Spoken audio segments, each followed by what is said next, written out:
विष्णुपत्यादिहेतवे तापत्रयविनाशाय श्रीकृष्णाय वयं नुमः।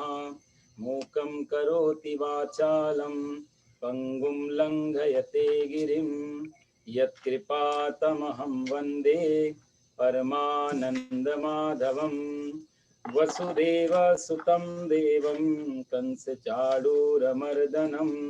देवकी परमानन्दं कृष्णं वन्दे जगद्गुरुं। बोलो सच्चिदानंद भगवान की जय। गीता माता माता की की जय। जय। आइए जी गीता जी में प्रवेश करते हैं। पिछली बार हमारे 12 अध्याय पूरे हो चुके हैं जी पंडित जी। और इस बार हम लोग 13 अध्याय से शुरू करते हैं।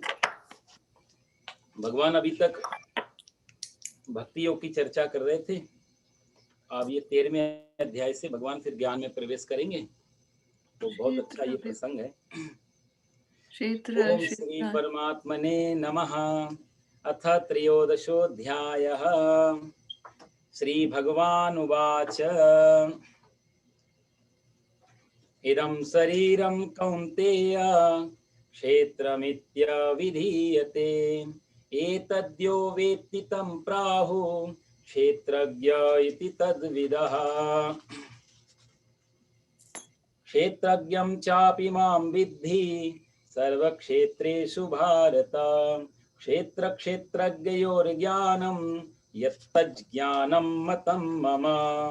तत्क्षेत्रं यच्च यादृक्ष यद्विकारी यतश्च यत् स च यो यत्प्रभावश्च तत्समासेन मे शृणु। ऋषिर्भिर्बहुधा गीतं छन्दोभिर्विविधैः पृथक् ब्रह्मसूत्रपदैश्चैव हेतुमद्भिर्विनिश्चितैः। महाभूतान्यहङ्कारो बुद्धिरव्यक्तमेव च इन्द्रियाणि दशैकं च पञ्चचेन्द्रियगोचराः। इच्छा द्वेषः सुखं दुःखं सङ्घातश्चेतना धृतिः। एतत् क्षेत्रं समासेन सविकारमुदाहृतम्। अमानित्वा मदम्भित्वा अहिंसा क्षान्तिरार्जवम् आचार्योपासनं शौचं स्थैर्यमात्मविनिग्रह। इन्द्रियार्थेषु वैराग्यम् अनङ्कारः एव च जन्म मृत्यु जरा व्याधि दुःखदोषानुदर्शनम्। अशक्तिरन विश्वङ्गः पुत्रदारगृहादिषु नित्यं च समचित्तत्वनिष्ठानिष्ठोपपत्तिषु। मयि चान्यन्ययोगेन भक्तिरव्यभिचारिणी विविक्तदेशसेवित्वं मरर्तिर्जनसंसदि। अध्यात्मज्ञाननित्यत्वं तत्त्वज्ञानार्थदर्शनम् एतज्ज्ञानमिति प्रोक्तम् अज्ञानं यदतोऽन्यथा ज्ञेयं यत्तत् प्रवक्ष्यामि यज्ज्ञात्वामृतमश्नुते अनादिमत्परमं ब्रह्म न सत्ता न सदुच्यते। इतने को ही पहले देखते हैं, फिर जैसा समय होगा फिर आगे बढ़ेंगे। तो ये साहब 13वां अध्याय है। इस 13वें अध्याय में जो श्लोक है हमारे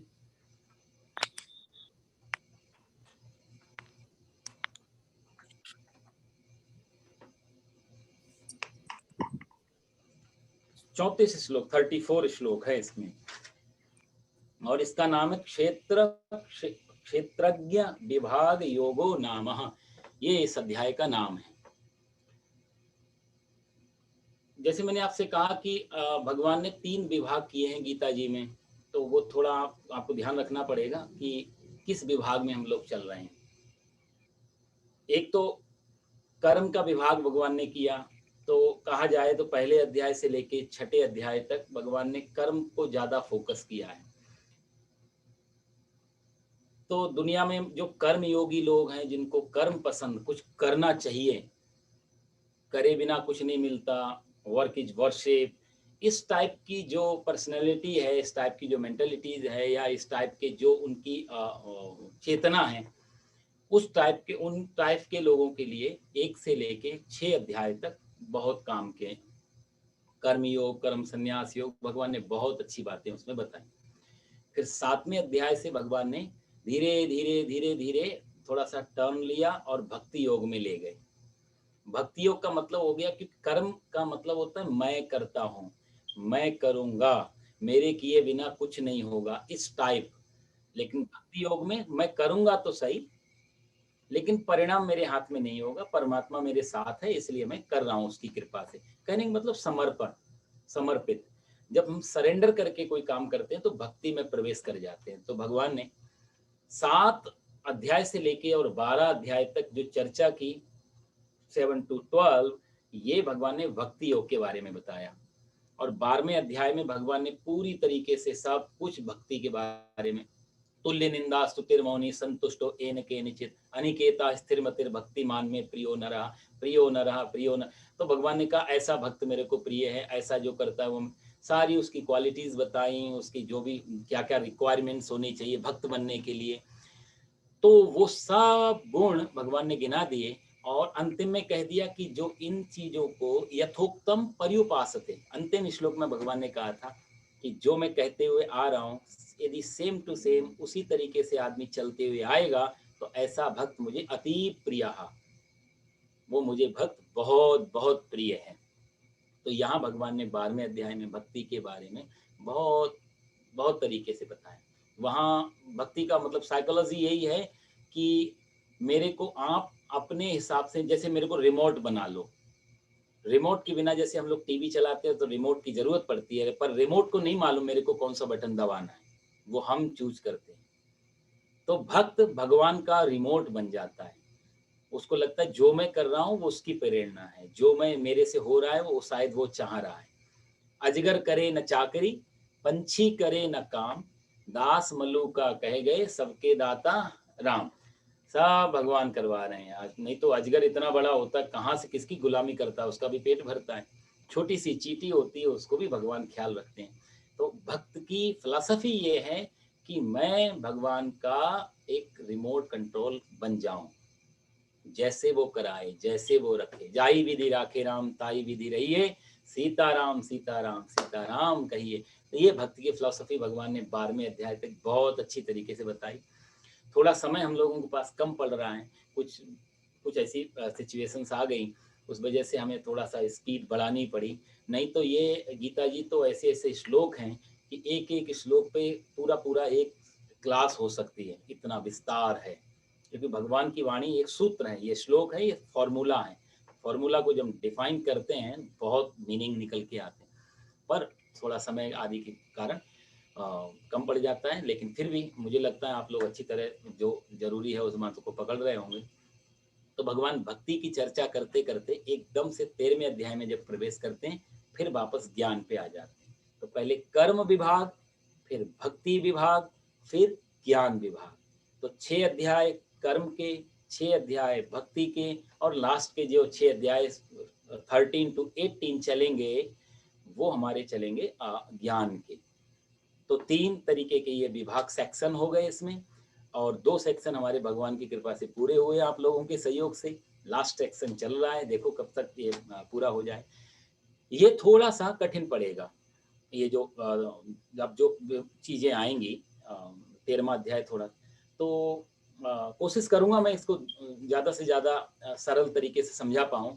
लेकिन क्या है कि जैसे हम लोग सीधा यदि मेडिकल के बारे में जानना चाहें और बैकग्राउंड में हमें कुछ भी मालूम नहीं हो तो कितना मुश्किल हो जाएगा एकदम ना। तो धीरे धीरे धीरे कोई भी यदि हम चीज जानकारी में जाते हैं तो कुछ बेसिक चीजों को लेकर के जाते हैं, एकदम से नहीं पहुंच जाते। तो ये अध्याय बहुत कठिन तो नहीं है, लेकिन हमारी जो जानकारियां हैं, जैसे वेदांत है, वेद है, शास्त्र है हमारे, जो वहाँ की हमारी जानकारी कम होने की वजह से अध्याय थोड़ा कठिन हो जाता है, क्योंकि इसमें शुद्ध ज्ञान के रूप में भगवान ने बहुत कुछ भरा हुआ है, तो इसलिए थोड़ा सा मुश्किल पड़ेगा।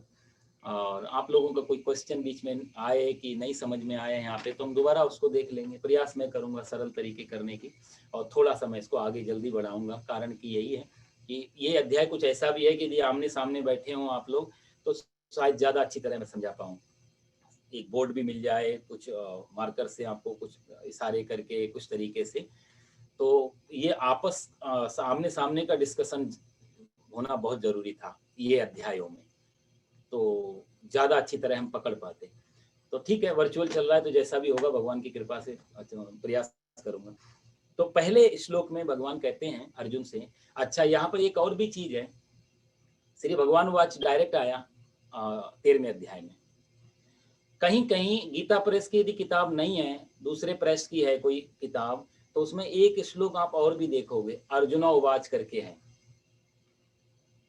वो अर्जुन पूछ रहा है और फिर भगवान सेकंड श्लोक में उत्तर देना चालू करते हैं। ऐसा आपको कई दूसरी किताबों में मिल जाएगा, गीता प्रेस वाले में नहीं मिलेगा। मूल महाभारत से जहां से गीता आती है वहां भी वो श्लोक नहीं है, इसलिए कभी आप पढ़ें तो आप कंफ्यूज मत होना कि ये श्लोक कहाँ से आ गया। तो उसकी जानकारी मैं आपको दे दूं। हुआ क्या कि हमारे बनारस में एक तुलसीदास जी के टाइम पे एक बहुत बड़े विद्वान हुए, उनका नाम था मधुसूदन शास्त्री जी। तो मधुसूदन शास्त्री जी ने देखा कि भगवान एकदम भक्ति योग की चर्चा कर रहे हैं, अचानक चर्चा करते करते सीधा ड्रॉप कर दिया और एक नया चर्चा स्टार्ट कर दी। तो हमें एकदम भक्त को शौक ना लग जाए कि एकदम जंप करवा दी दूसरे उसमें, तो पता होना चाहिए कि ये चर्चा किस विषय में है। कुछ बैकग्राउंड शायद आवाज आने लगी, तो इसलिए मधुसूदन शास्त्री जी ने ये नया श्लोक अपने तरफ से डाला है उस गीता जी में, जिससे हमें पता लगे कि क्या स्टार्ट होने वाला है, किस तरफ चर्चा जाने वाली है। और वो श्लोक उन्होंने अर्जुन के मुख में डाल दिया, कहा जाए तो मधुसूदन शास्त्री जी ने। तो मधुसूदन शास्त्री जी ने वो श्लोक उनके अर्जुन के मुख से कहलवाया। तो इसलिए वो ओरिजिनल उसमें प्रति में नहीं है, महाभारत में नहीं है वो श्लोक। तो इसलिए आप लोग उसकी हम चर्चा भी अभी नहीं करेंगे, हम मूल महाभारत की गीता जी की चर्चा कर रहे हैं। तो डायरेक्ट श्री भगवान वाच से हम लोग शुरू करते हैं। उसमें अर्जुन इतना ही पूछता है कि हे प्रभु, आपने जो भक्ति योग बताया वो ठीक है, पर ये क्षेत्र क्या होता है, क्षेत्रज्ञ क्या होता है, शरीर क्या होता है, आत्मा क्या होता है, इसके बारे में भी मुझे बताओ। ये अर्जुन का क्वेश्चन है उस श्लोक में, और उसके उत्तर में भगवान यहाँ बात देते हैं। तो उसमें कोई विशेष सोचने जैसा नहीं, सिर्फ एक बता दिया कि क्या उसका मैटर क्या है इस अध्याय में।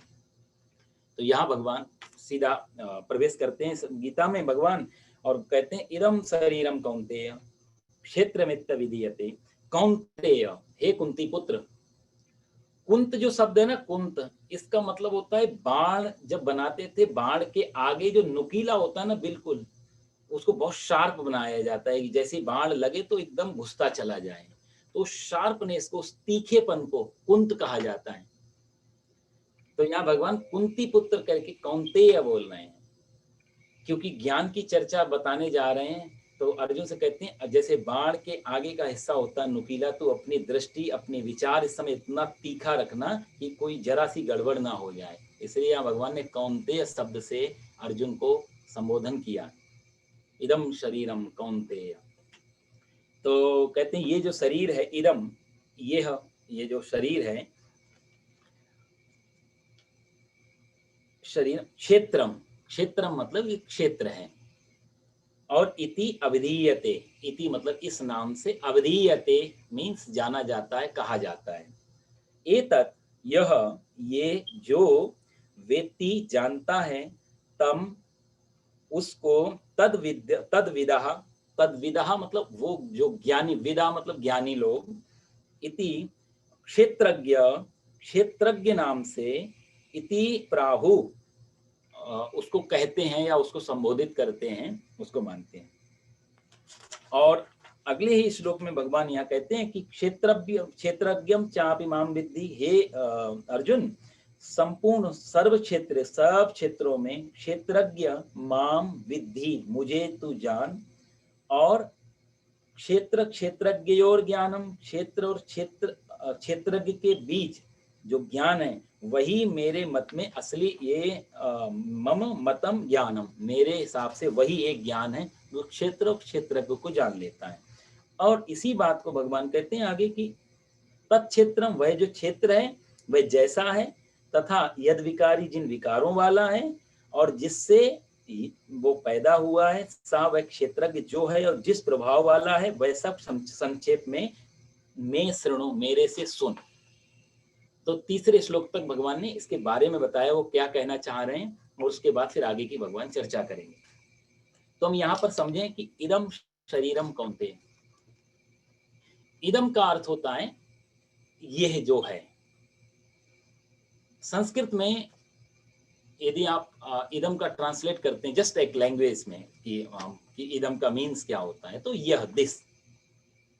लेकिन जब वेदांत में या ब्रह्म सूत्र में या हम कोई हमारे संस्कृत का जो व्याकरण आदि है जो बड़े, यदि हम उसमें प्रवेश करेंगे तो वहां इदम शब्द का अर्थ आएगा जहां पर कॉन्शियसनेस नहीं है, चेतना नहीं है, आत्मा नहीं है, उस सबको इदम कहा जाता है। तो आत्मा वाली चीज है जिसमें आत्मा है वो है इदम नहीं, वो है क्षेत्रज्ञ। और जहां पर आत्मा नहीं है वो शब्द इदम से यो संबोधित किया जाता। तो ये थोड़ा फर्क है इदम में। यहाँ गीता चल रही तो इसलिए इदम हम ब्रह्म वेदांत से अर्थ लेंगे। तो भगवान कहते हैं कि इदम शरीरम, ये जो शरीर है, कौन्ते हे कुंती पुत्र, इसको हम क्षेत्र नाम से जानते हैं। क्षेत्र का अर्थ होता है खेत, और क्षेत्र का अर्थ होता है एक स्थान वाची। जैसे आपने सुना होगा अन्न क्षेत्र, जहां अन्न रखा जाता है वो अन्न क्षेत्र हो गया। कुरुक्षेत्र, जो भगवान जो कुरु महाराज का जो एरिया था वो कुरुक्षेत्र। धर्म क्षेत्र, पहला श्लोक है ना, धर्म क्षेत्रे कुरुक्षेत्रे समवेता, धर्म का क्षेत्र, जहां पर कोई रहता है। समझने का प्रयास करना, जहां पर कोई रहता है तो जिसमें जो रहता है उसका नाम होता है क्षेत्र। जैसे कि एक मान लिया हमारे पास बोल है, कोई कटोरा है, उसमें चावल पड़ा है, तो चावल का क्षेत्र हो गया कटोरा। गिलास में पानी है तो पानी का जो क्षेत्र है वो है ग्लास। समझ रहे हैं आप मेरी बात को? तो जहां पर कोई चीज रहती है उस स्पेस को, उस जगह को क्षेत्र करके संबोधित किया जा रहा है। तो इस शरीर को भी भगवान क्षेत्र बोल रहे हैं। क्यों बोल रहे हैं? क्योंकि इसमें भी कोई रह रहा है अंदर। वो कौन रह रहा है वो आगे भगवान बता रहे हैं, क्षेत्रज्ञम। तो दो विभाग यहाँ पे भगवान बताते हैं, एक क्षेत्र और एक क्षेत्रज्ञ। क्षेत्र मतलब स्पेस, खेत, फील्ड, स्थान, प्लेस, कुछ भी माने, और उसके अंदर जो रहता है उसको कहा जाता है क्षेत्रज्ञ, जो उसमें रह रहा है। तो आप ये दो चीजें समझ लेना, एक पिंजरा और एक पिंजरे के अंदर पंछी, दो चीजें हो गई। तो पिंजरा हो गया क्षेत्र और उसके अंदर बैठा हुआ पंछी हो गया क्षेत्रज्ञ। तो भगवान यहाँ कहते हैं, हे अर्जुन, ये जो खेत है, शरीर को खेत बताया भगवान ने। इदम शरीरम कौन्तेय क्षेत्र इत्य विधीयते, इसको तुम क्षेत्र जानो, ये खेत है। तो खेत अलग होता है और किसान अलग होता है। खेत और किसान में फर्क है। किसान खेत नहीं होता और खेत किसान नहीं होता, दोनों चीजें अलग अलग चीजें हैं। खेत का मतलब होता है कि खेत में हम कुछ बोते हैं तो वो हमें बहुत ज्यादा मात्रा में वापस मिलता है। हम 1 किलो गेहूं बोएंगे तो शायद 20 किलो गेहूं निकाल लेंगे। लेकिन बोने वाला भी किसान, काटने वाला भी किसान, और जिसको मिलेगा वो भी किसान। खेत ने ना बोया, खेत को ना मिलेगा। खेत का कोई भी दोष नहीं है। यहाँ फसल डूब गई, बरसात हो गई, फसल मारी गई, तो लॉस खेत को नहीं होगा, लॉस होगा किसान को, वो जिम्मेदार है ना, उसको और प्रॉफिट भी होगा तो भी किसान। तो इसलिए ये ध्यान रखने वाली बात है कि शरीर क्षेत्र है, इसमें कोई पाप नहीं होता, कोई पुण्य नहीं होता। इसमें कोई सुख नहीं है, कोई दुख नहीं है, इसमें कोई प्रॉफिट नहीं है, कोई लॉस नहीं है। असली चीज जो घट रही है वो इसके अंदर बैठे हुए जो ड्राइवर है, जो क्षेत्रज्ञ है, उसके साथ घट रही है। तो ये अध्याय मैंने जैसे आपसे कहा कि थोड़ा वेदांत आदि का ज्ञान जिनको होगा उनको बहुत जल्दी पकड़ में आ जाएगा भगवान क्या कहना चाह रहे हैं। ये ऐसा अध्याय है कि सारी गीता का एक सार भगवान यहाँ दे रहे हैं। तो ये इस अध्याय के कुछ श्लोकों में, और ज्ञानी जो ज्ञान मार्गी लोग हैं, जिनको ज्ञान में बहुत इंटरेस्ट है, उन लोगों के लिए अध्याय बहुत काम का है।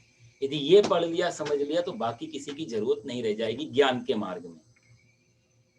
ऐसे से भगवान फॉर्मूला देंगे।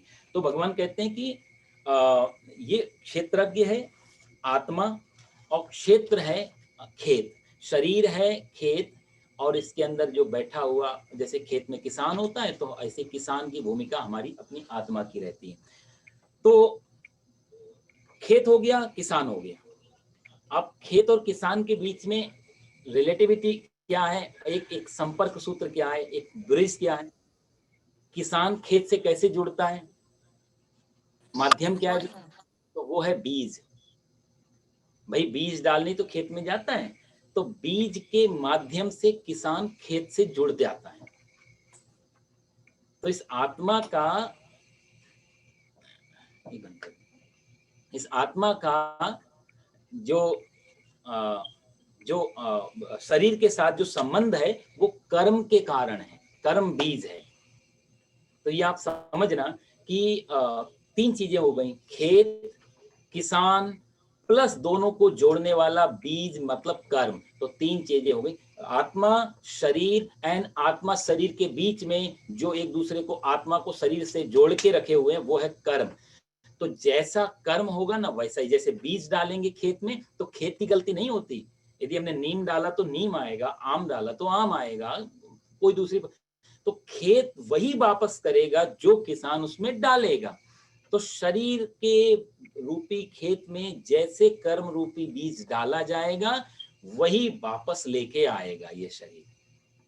इसलिए भगवान यह समझाना चाह रहे हैं कि इस दोनों विभाग को जो अच्छी तरह समझ लेता है, तीनों श्लोकों में भगवान ने एक ही बात कही है कि इनको जो समझ लेगा, और मैं तेरे से अर्जुन संक्षेप में कहूंगा, यहाँ भगवान ने तत्क्षृणस्व मैं श्रृणु, मेरे से तो सुन, संक्षेप में, विस्तार तो बहुत लंबा है, लेकिन इसको सुनने के बाद फिर कोई कंफ्यूजन नहीं रह जाता यदि अच्छी तरह समझ में आ जाए। तुलसीदास जी ने इसमें इसको कहा है, तुलसी या तन खेत है, मनसा भयो किसान।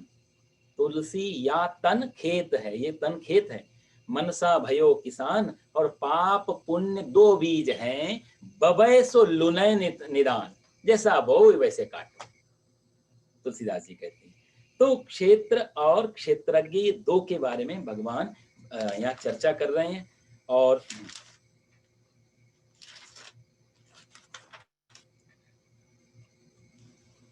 हाँ, तो भगवान कहते हैं एतद्यो वेति तम प्राहु क्षेत्रज्ञम इति तद्विदः। इनको जो अच्छी तरह से जान लेता है, और ज्ञानी लोग इसको ज्ञानी लोग क्षेत्रज्ञ कहते हैं। यहाँ भगवान एक बहुत अच्छी बात है, इसको शरीर को क्षेत्र और आत्मा को क्षेत्र कौन कहता है? बोला ज्ञानी लोग कहते हैं। क्यों ऐसा कहा? अज्ञानी क्यों नहीं कहते? अर्जुन पूछ सकता था अज्ञानी क्या कहते हैं, अज्ञानी क्षेत्रज्ञ क्यों नहीं कहते? वो इसलिए भगवान ने पहले कह दिया कि अज्ञानी को मालूम ही नहीं होता है कि अंदर कुछ दो चीजें भी बैठी हुई हैं। अंदर उसको मालूम ही नहीं है कि अंदर कुछ अलग अलग मोड पे कोई काम ले रहा है और कोई काम कर रहा है। अज्ञानी को तो ये लगता है कि मैं ही शरीर हूं, मैं ही काम कर रहा हूं और मुझे ही सब मिलने वाला है। इसलिए अज्ञानी दुखी होता है। इसलिए भगवान ने यहाँ पहले कहते क्षेत्रज्ञ इति तद्विदः। क्षेत्रज्ञ, इसको विद्वान लोग ही इसको ऐसा जानते हैं, ऐसा कहते हैं और ऐसा मानते हैं, ज्ञानी लोग। अज्ञानी लोग नहीं कहते। साहब अज्ञानी के तो सवाल ही अलग होते हैं। अज्ञानी आदमी, आपने कभी गौर किया इस बात को? अभी पेंडेमिक आया, इतना दुनिया पूरी उथल पुथल चल रही है, हम लोग भी जुड़ते हैं संसार से, इधर उधर बात करते हैं। सबसे ज्यादा क्वेश्चन आपको बताऊं, एक ही ज्यादा पूछा गया तार्किक के द्वारा, पंडित जी सही में भगवान है? इतना दुख है पूरे संसार में, भरोसा नहीं होता भगवान है तो इतना दुख है। सबसे ज्यादा। मतलब जैसी विपत्ति आई, हमने सबसे पहला डाउट, सबसे पहला क्वेश्चन मार्क भगवान पे लगाया। कभी आप लोगों ने सोचा कि जब बहुत सुखी होते हैं तब ये क्वेश्चन नहीं निकलता कि भगवान है क्या सही में? इतनी शांति है, इतने सुखी हैं हम लोग, सही में भगवान है या नहीं? सुख में कभी सवाल नहीं निकलता, दुख में हमेशा क्वेश्चन निकलता कि भगवान। और सबसे बड़ी गाज उस पे गिरती है कि तुम हो तो इतना दुख, पर तुम सुखी हैं, शांति है, कोई गिला शिकवा नहीं है, जो चाह रहे हैं वो मिल रहे हैं, कोई क्वेश्चन नहीं करता। इसलिए आपको मैं बताऊं, बुरा नहीं मानना, समृद्धशाली देश यदि नास्तिक हो जाता है तो उसके पीछे कारण यही है, क्योंकि सुख में कुछ ही की तीसरे की याद ही क्यों आएगी? हम अपने साथ काफी हैं। दुख में दूसरा याद आता है, और दूसरा किस पे जिम्मेदारी डाल दी जाए तो ले दे के वही परमात्मा और ईश्वर। इसलिए जो जितना ज्यादा दुखी हो जाएगा उतना ज्यादा आस्तिकता की तरफ बढ़ता चला जाएगा, सुखी हो जाएगा उसकी धारा बदल जाएगी, अपने आप पर रिस्पॉन्सिबिलिटी डाल लेगा। इसलिए सुख के साथ कभी प्रश्न नहीं, कोई आदमी नहीं कहता आप पंडित जी देखो भगवान ने इतना, हम इतना सुखी हैं, भगवान है या नहीं है। पर दुखी देख के तुरंत सारे दोष डाल दिए जाते हैं, बहुत मुश्किल। तो ये इसलिए भगवान को यहाँ कहना पड़ा कि ये दो चीजें हैं, इनको ज्ञानी लोग ऐसा कहते हैं कि ज्ञानी के लिए कोई फर्क नहीं पड़ता सुख आ रहा है कि दुख आ रहा है। देखो साहब, स्वामी रामकृष्ण परमहंस के गले में कैंसर है, आप सब लोग जानते हैं, बहुत पुरानी बात भी नहीं है, अभी 100, 150, 200 साल पुरानी बात। हमारे दादा परदादा लोग जिंदा होंगे, उनके सामने की बात, बोला नहीं जाता है, निगला नहीं जाता है, लेकिन कोई गिला सिकवा नहीं है। वो कहते ठीक है विवेकानंद, मेरे गले से नहीं निकलता, तू जो बोलेगा मेरी तो वाणी है, क्या फर्क पड़ता है ये गला बोल रहा हो या वो मेरे को जो बोलना है मैंने तेरे को दे दिया, तेरे गले से बोलूंगा मैं। ज्ञानी के पास गिला शिकवा नहीं होते, इतना ही अंतर पड़ता है। तो जब तक शिकायत है, शिकवा है, तब तक मतलब या तो हमें भरोसा नहीं है और या फिर हम ज्ञान के रास्ते पे नहीं। ये अध्याय हमको, ये जो हमारी कंप्लेन है या ये जो इस तरीके की चीज, इनसे हमें अलग ले जाएगा। थोड़ा कहा जाए तो ये परिवर्तन का अध्याय है। दूसरा, इस अध्याय में एक चीज और ध्यान रखने की है कि भक्ति के बारे में या कथा भगवान की सुनना ही पर्याप्त होता है। यदि कुछ नहीं भी कर पा रहे, सुनने का भी एक फल मिलता है। आपने भगवान की कथा सुनी है, राम जी ऐसे ऐसे जन्म लिए, ये किया, जस्ट वो कथा सैकड़ों बार आप सुनते हैं, आनंद आता है। तो हमारे शास्त्र कहते हैं उनका भी फल होता है, वो भी पुण्य के डायरी में नोट होते हैं। लेकिन ज्ञान जो है वो सुनने से काम नहीं चलता, ज्ञान में कुछ करना पड़ता है, नहीं तो ज्ञान बेकार चला जाता है। इसलिए ज्ञानी की बात को सुनना चाहिए, ज्ञानी की बात को समझना चाहिए, ज्ञानी की बात को करना चाहिए, लेकिन ज्ञानी की बात सिर्फ मान लेना नहीं चाहिए कि आप जो कह रहे हो वो सही है, बस बात खत्म हो जाए। बाकी चीजों में तो ठीक है, मान लिया, ठीक है भगवान राम दशरथ के पुत्र थे, भगवान थे, ठीक है मानने, लेकिन ज्ञान की चर्चा में मान लेने से काम नहीं चलता है। करना, सुनना, समझना पड़ता है, प्रैक्टिकल करना पड़ता है ज्ञान, नहीं तो नहीं हो पाएगा। जैसे मैंने आपसे कहा ना, कोई स्विमिंग कितना ही पढ़ ले, कितनी किताबें पढ़ ले, पीएचडी कर ले स्विमिंग के ऊपर, और बोले मैं करूंगा नहीं, सिर्फ नदी में नहीं जाऊंगा तैरने के लिए, घर में बैठे बैठे सारी किताबें पढ़ता रहे। आप सोचो जरा, जो कभी नदी में गिर जाए बेचारा तो क्या हालत होगी, वो डिग्री भी डूबेगी और वो भी डूबेगा, क्योंकि ये प्रैक्टिकल काम है। तो 13 चैप्टर तो 18 चैप्टर ये थोड़ा थोड़ा प्रैक्टिकल का है। तो कभी कभी जब समय आपको मिले तो छोटे छोटे प्रयोग, छोटे छोटे एक्सपेरिमेंट खुद भी कर सकते हैं कि कभी मान लिया कुछ शरीर में दर्द है, कुछ पीड़ा है, कोई परेशानी है, तो जस्ट थोड़ा चेक करके देख सकते हैं। हमारे महापुरुष लोग कहते हैं कि उसके लिए कोई कहीं एटमॉस्फेयर बनाने की जरूरत नहीं है, जस्ट कि दर्द शरीर में हो रहा है या मुझे हो रहा है। शुरू शुरू में थोड़ा कंफ्यूजन होगा, लेकिन धीरे धीरे धीरे धीरे ये वो की आने लगेगी कि मैं कुछ और हूँ, दर्द कहीं और है, मुझे बस फील हो रहा है कि दर्द है, शरीर एक इंफॉर्मेशन दे रहा है, दर्द कहीं और नहीं। तो हाथ में दर्द मान लिया है, हाथ को क्या मालूम कि दर्द हो क्या होता है। ये भी तो मैसेज भेजता है ना ब्रेन में, और ब्रेन जाकर के हमारे कॉन्शियसनेस को, ये पूरा अब तो सब कुछ ओपन हो गया है, विज्ञान ने सब खोल के रख, लेकिन विज्ञान अभी तक वहां तक नहीं पहुंचा जहां की भगवान क्षेत्रज्ञ की बात कर रहे हैं कि वो मैसेज माइंड के बाद कहीं और भी जाके ट्रांसफर होता है, और जब जहां लास्ट तक होता है वो ये सोचता है कि मुझे दर्द हो रहा है, ज्ञानी इतना ही कहता है मुझे दर्द नहीं हो रहा है, मैं दर्द को फील कर रहा हूं, मुझे पता चल रहा है कि मेरे शरीर के इस पार्ट में दर्द है। वो एक बीच में दीवार टाइप की आ जाती है, ये होता है ज्ञान का लक्षण।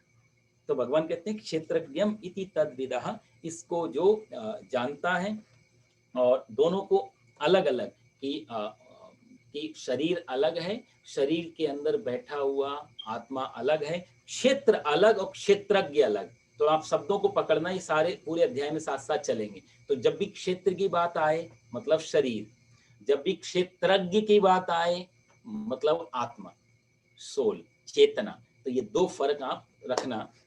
तो भगवान दूसरे श्लोक में कहते हैं कि क्षेत्रज्ञम चाप माम विद्धि सर्व क्षेत्रे गुण। यहाँ भगवान कहते हैं कि जो उसके अंदर जो बैठा हुआ क्षेत्रज्ञ है वो माम विद्धि, मुझे सबके अंदर बैठा हुआ क्षेत्रज्ञ तू मेरे को जान। तो एकदम से तो नहीं होगा, पहले तो हमें ये जानना पड़ेगा आपके अंदर भी दो चीजें हैं, मेरे अंदर भी दो चीजें हैं, एक शरीर है, एक मैं हूं, एक आप है, एक आपका शरीर है। दो चीज, जैसे आप साहब हम लोग बोलते हैं ना कि मेरे हाथ में दर्द हो रहा है, तो इसका मतलब जो मेरा है वो मैं तो नहीं है, तो मैं और मेरे में अंतर हो जाएगा ना। तो मेरे शरीर में, मेरे हाथ में दर्द, मेरे नाक में दर्द, मेरे कान में दर्द, मेरे सिर में दर्द, तो इसका मतलब है कि डॉक्टर की भाषा तो अलग होगी। तो वो ये भी कह सकता फिर तुम्हें क्या प्रॉब्लम है, तुम्हारे शरीर में दर्द हो रहा है, तुम्हें क्या प्रॉब्लम, कोई बात नहीं। लेकिन भाषा की भूल नहीं है ये, लेकिन हम बोल बहुत सत्य रहे हैं, ये भी आप ध्यान रखना। हम गीता की भाषा लगभग हम सब लोग पंडित हैं, लेकिन अपनी भाषा को पहचान नहीं पाते हैं। हम बिल्कुल ठीक कहते हैं कि मेरे हाथ में दर्द है, इसका मतलब मेरे में दर्द नहीं है, मेरे हाथ में दर्द है। पर वो बोलने से क्या होता है कि हमको जानकारी नहीं होती जो हम बोल रहे हैं वो क्या बोल रहे हैं, क्या है उसका मीनिंग। जब वही गीता ये समझाना चाह रही कि मैं और मेरे का फर्क बताएगी, ये क्या है। वो कहते हैं ना, बता तेरे मुख को कौन खोलता है, तू बोलता है कि मुख बोलता है, मैं की आवाज आती कहां से, कौन है वहां जब वाणी आती जहां से, कौन बैठा है जो जो बताता है मुंह को खोलना है, ये बोलना है। ये कौन कौन कौन कंट्रोल कर रहा है पूरे शरीर को। शरीर के पास अपनी तो कोई चेतना नहीं, एक बार आत्मा निकल जाए तो शरीर कुछ भी नहीं कर पाता। आंख चाहे जो मर्जी खोल लो, हाथ, सब कुछ एकदम स्टॉप हो जाता है। इसका मतलब कोई चीज ऐसी है जो इसको कंट्रोल कर रही है, जो बता रही है कि अभी हाथ चलाना है, पैर चलाना है, उठ के जाना है, सोने जाना है, खाना, सारी जो हमारी एक्टिविटीज हैं इसके पीछे एक आदमी कंट्रोल, एक चीज कंट्रोल, उसका नाम है चेतना, उसका नाम है आत्मा। हम लोग क्या करते हैं आमतौर से, हम हमारे शरीर को अपने साथ एक कर लेते हैं। वही सबसे बड़ा अज्ञान रहता है जीवन में। सबसे बड़ा यदि कोई अज्ञान है तो मैं को मेरे के साथ एक करके मत जोड़ के मानना, बस उसके बीच में पार्टीशन डाल देना ही ज्ञान है, उसको एक कर देना अज्ञान है। अज्ञानी जीवन, सारे जीवन जब उसको कोई थप्पड़ मारता है तो उसको लगता है मुझे थप्पड़ मारा, ज्ञानी बोलता है मेरे शरीर को थप्पड़ मारा। ज्ञानी को कोई फूल माला भी पहनाता है तो वो सोचता है शरीर को फूल माला पहनाई गई। इसलिए जब फूल माला से वो आनंदित भी नहीं होता, वो कहता है तुम्हारे हाथ मेरे तक तो पहुंच ही नहीं पाएंगे, तुम्हारी फूल माला मेरे तक नहीं पहुंच पाएगी, शरीर पे डाल लो। तो शरीर पे डाल, जब अलग अलग चीजें हो गई तो उसको कोई प्रसन्नता नहीं होती। इसलिए दूसरा आदमी आके जब जूते मार देता है तब भी उसको कोई फर्क नहीं पड़ता, क्योंकि माला का रिएक्शन नहीं गया तो जूते का भी रिएक्शन नहीं हो सकता। हम एक चीज को रिएक्ट कर देते हैं, एक चीज को शायद रिएक्ट नहीं कर पाए, या कई बार हम दोनों को रिएक्ट करते हैं, इसलिए दुख में फंस, क्योंकि हम मानते हैं हमको यदि माला डाली तो मेरा सम्मान हो गया, मेरी रिस्पेक्ट हो गई। ज्ञानी सोचता है शरीर की हो गई। इसलिए भूख लगती है तो आप, जैसे छोटा सा प्रयोग है, जैसे हमें तगड़ी भूख लगी हो बहुत, तो हम कहते हैं मुझे भूख लगी है।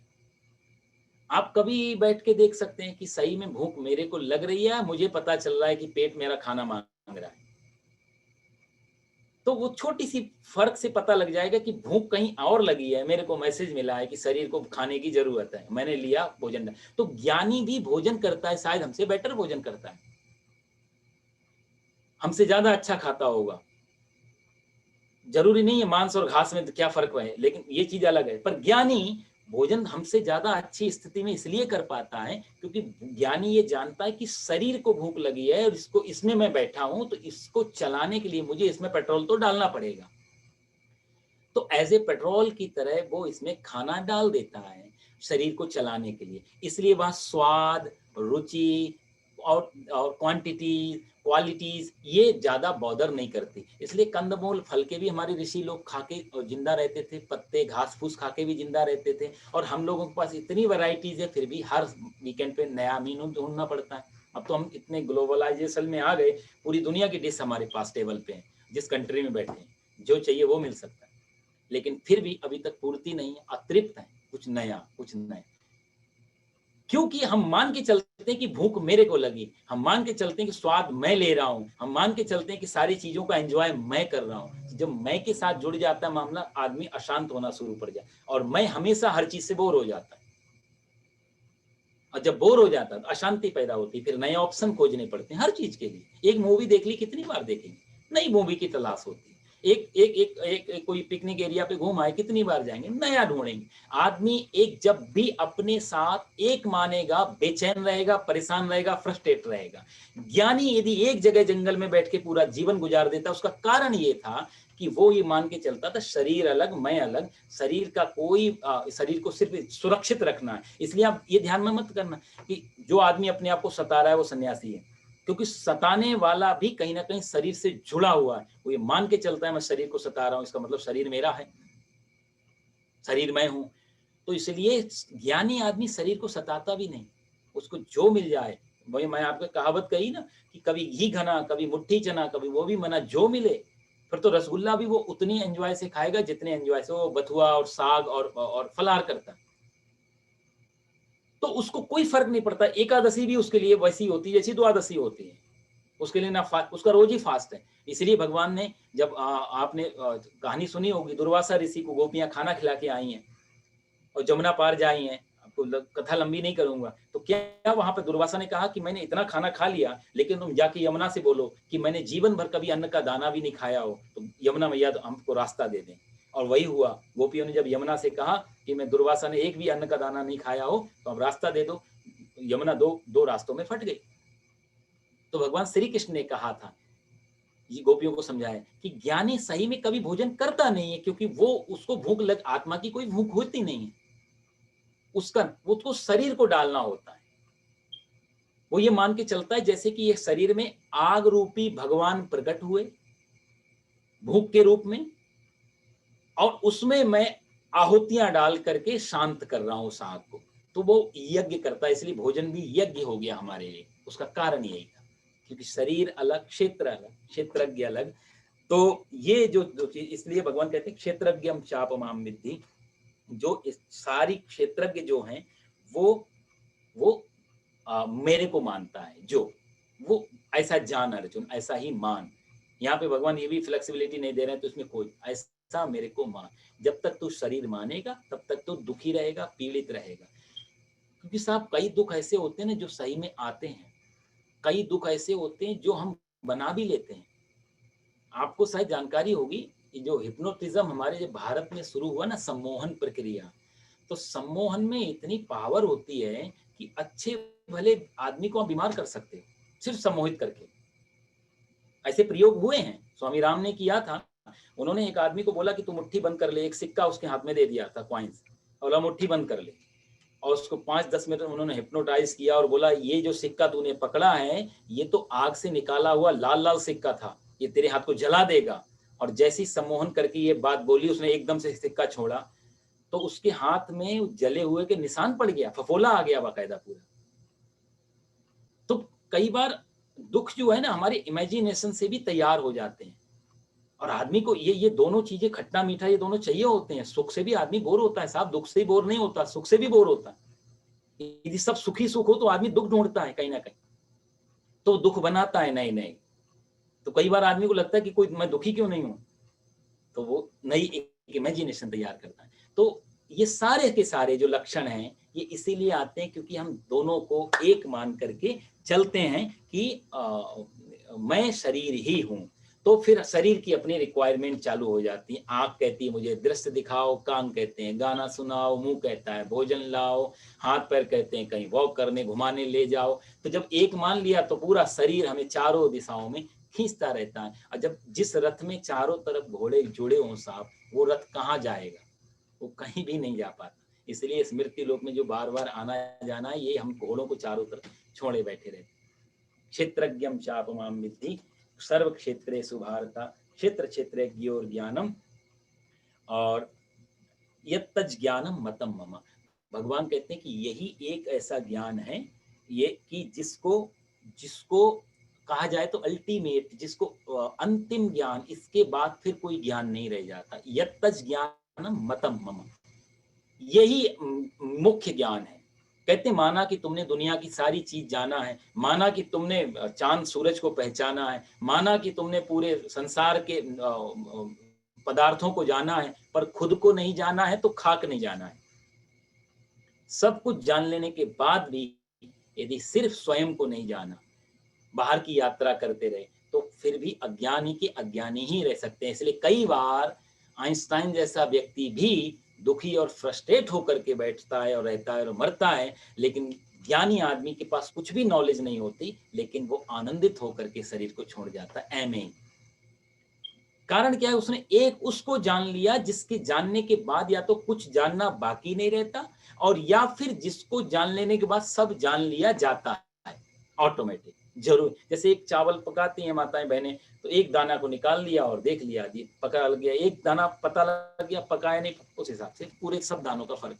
ये ज्ञान एक समझ लो चावल के वही दाने की तरह, एक बार इसको जान लिया सब जान लिया, या नहीं भी जाना तो कोई बात नहीं। और यदि इसको नहीं जाना तो चाहे हम कितने ही विद्वान सही, कितने ही ज्ञानी सही, कितने ही नॉलेज वाले सही, कितना ही हम ऊपर वाले पद पे बैठे,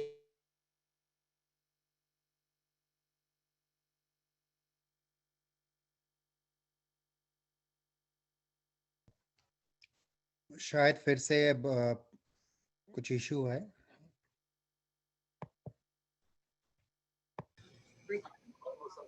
जैसे बार बार ये ड्रॉप हो रहा है।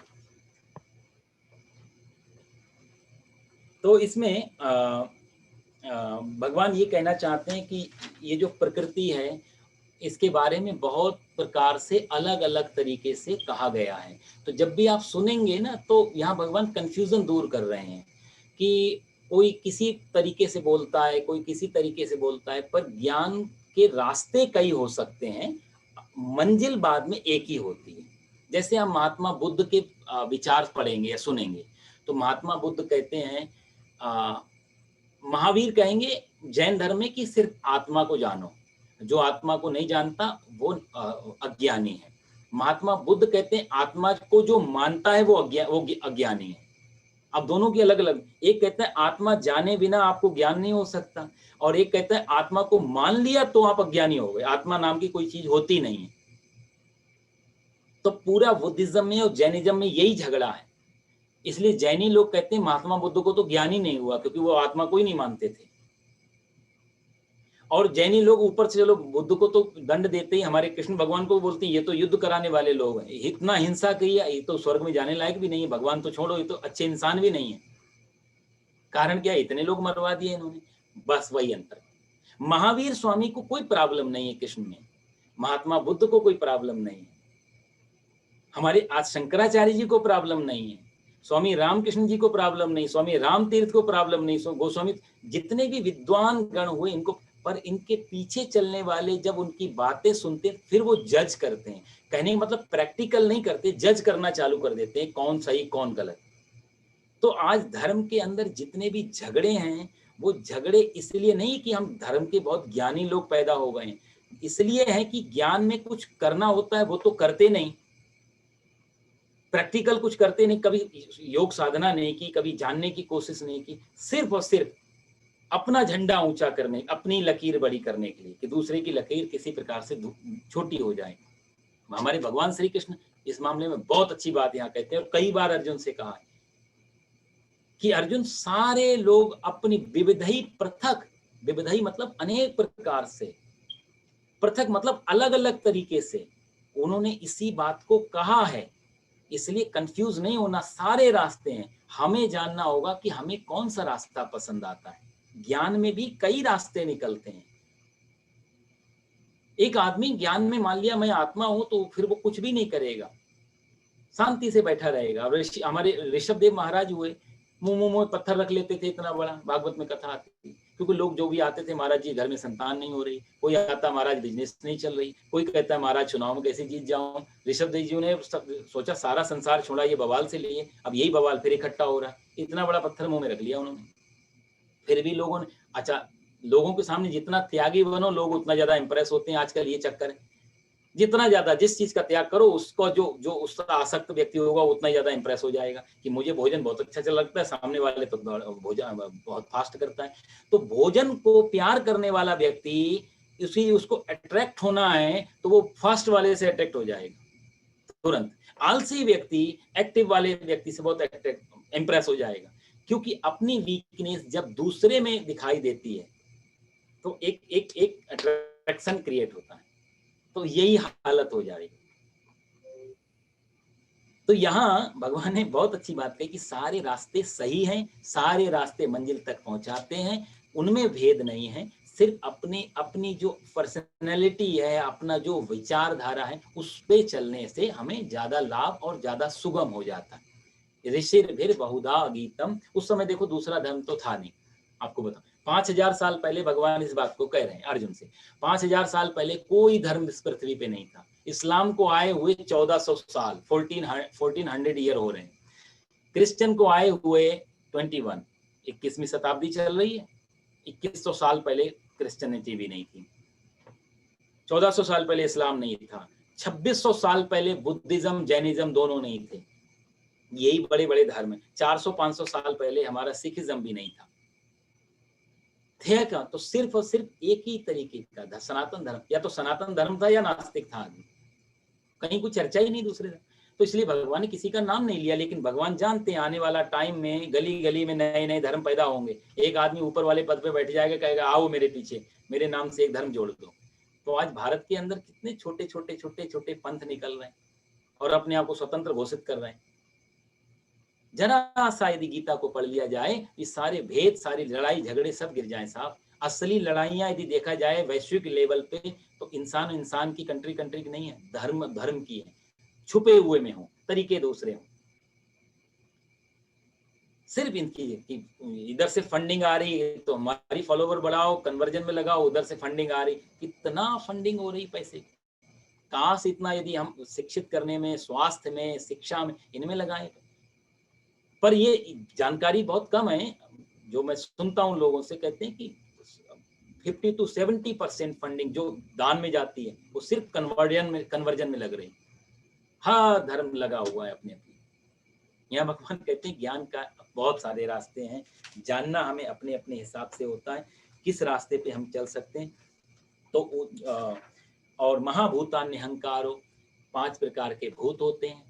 भूत का मतलब वो नहीं जो हमें बिना शरीर के जो दिखाई देते हैं या बालाजी में जाके जो मिलेंगे। यहाँ भूत का अर्थ हो गया जिन चीजों से, जिस मटेरियल से शरीर तैयार होता है, जो पदार्थ है हमारे। तो 5 प्रकार के भूत हैं, पृथ्वी, जल, तेज, वायु, आकाश, पंच रचित ये अधम शरीरा, तुलसीदास जी कहते हैं। क्षिति जल पावक गगन समीरा, भूमि रापो नलो वायु खम मनो बुद्धि रेवचा, भगवान भी 8वें अध्याय में कह चुके हैं इस बात को। तो ये 5 महाभूत जो हैं, और उसमें बुद्धि है, मन है, 10 प्रकार की इंद्रियां हैं। तो 5 ज्ञानेंद्रियां हमारे पास होती हैं, 5 कर्म इंद्रियां होती हैं। तो हम इसको भी मैं आपको थोड़ा एक्सप्लेन करूं। ज्ञानेंद्रियां का मतलब होता है जिनसे हम कुछ बाहर की इंफॉर्मेशन अंदर डालते हैं, वो इंद्रिय ज्ञानेंद्रिय कहलाती। जैसे एक आंख है, आंख का कोई काम नहीं है, आंख एक बाहर की चीज को लेके अंदर डालती है कि कलर, क्वालिटी और साइज क्या है। तो हमने देखा कि सामने जो हमें दिख रहा है वो आदमी है कि औरत है, पेड़ है कि पौधा है, कौन से कलर का है। तो वो इंफॉर्मेशन आंख अंदर दे रही है ब्रेन को। इसके मतलब आंख ज्ञानेंद्रिय की कैटेगरी में आ जाएगी। नाक है, नाक से जो हमें पता लगता है दुर्गंधी है, सुगंधी है, स्मेल की जानकारी देती है। तो ये नाक भी हमारी ज्ञानेंद्रिय की कैटेगरी में आती है। कान है, शब्द को पकड़ते हैं, शब्द को पकड़ के अंदर हमें देते हैं, तो हमें उससे पता लगता है कि ये भी हमारी ज्ञान इंद्रिय में आ गए। तो उसी प्रकार 5 ज्ञान इंद्रियां हो गई, नाक, कान, आँख, मुंह। अब ये जो जीव है ना साहब, ये जीव ज्ञान इंद्रिय है। ये जब हम भोजन करते हैं तो अब ये बताती है स्वाद कैसा है, कड़वा है, तीखा है, मीठा है, ये सब। और 5वीं ज्ञान इंद्रिय होती है स्किन, त्वचा। त्वचा हमें बताती है ठंडा है कि गर्म है, इसी से तो पता लगता है। ये 5 ज्ञान इंद्रिय। 5 कर्म इंद्रिय होती है। अब हाथ है, हाथ कोई सूचना उचना नहीं देता, हाथ से कुछ किया जाता है, तो जिससे कुछ किया जाए वो कर्म इंद्रिय, और जिससे कुछ जाना जाए वो ज्ञान इंद्रिय। तो हाथ हमारे कर्म करते हैं, पैर हमें लेके जाते हैं, कहीं जाना है तो पैर लेके जाते हैं। तो इस प्रकार से ये मल मूत्र की 2 इंद्रियां हो गई, वो त्यागने का, वो सब कर्म इंद्रिय में आता है। तो ये सब चीज, और जीव 5वीं।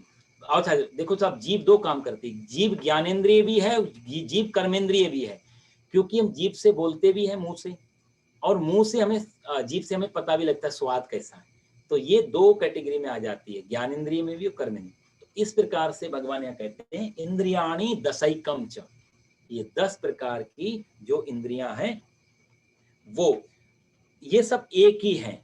और पंच चेंद्रिय गोचरा, ये जो 5 कर्म इंद्रिय और 5 ज्ञान इंद्रिय, ये सब का एक समूह बन जाता है। एक इसको, इस सब को कहा जाए, इन सब चीजों को क्षेत्र कहा जाता है। सबको, जो भगवान ने क्षेत्र शब्द दिया है, सब खेत के रूप में है। ये आत्मा नहीं, इससे आत्मा का या चेतना का कोई लेना देना नहीं है, ये सब क्षेत्र की कैटेगरी में आते हैं।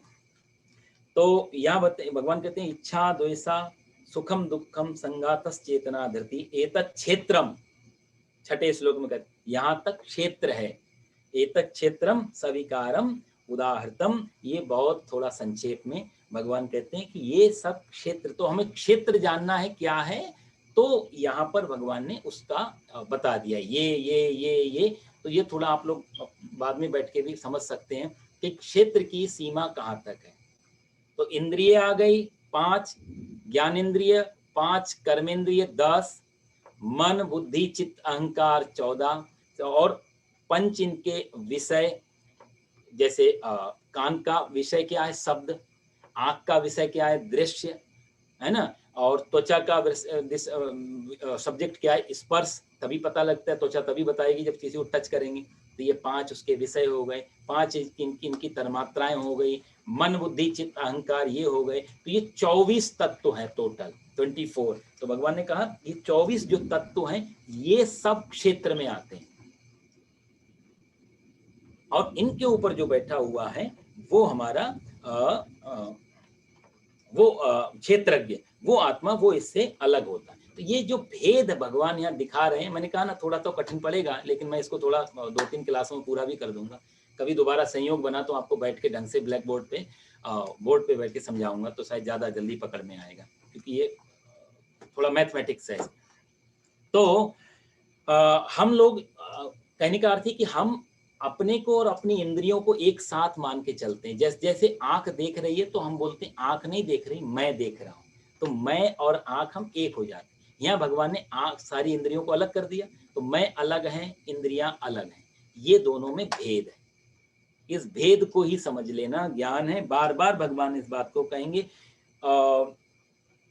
इच्छा द्वेषा सुखम दुखम संगातस चेतना धृति, देखो इच्छा है, द्वेष है, सुख है, दुख है, संघात है, चेतना है, धृति मतलब बुद्धि है। इन सब विकारों में ये जितने भी विकार इसमें आते हैं, इसका मतलब जो कुछ भी हमारे शरीर में इस समय घटता है, हम जेलसी करते हैं, हम सुखी होते हैं, हम दुखी होते हैं, हम भूख लगती, ये सब क्षेत्र का के अंदर में सारी चीजें आती हैं।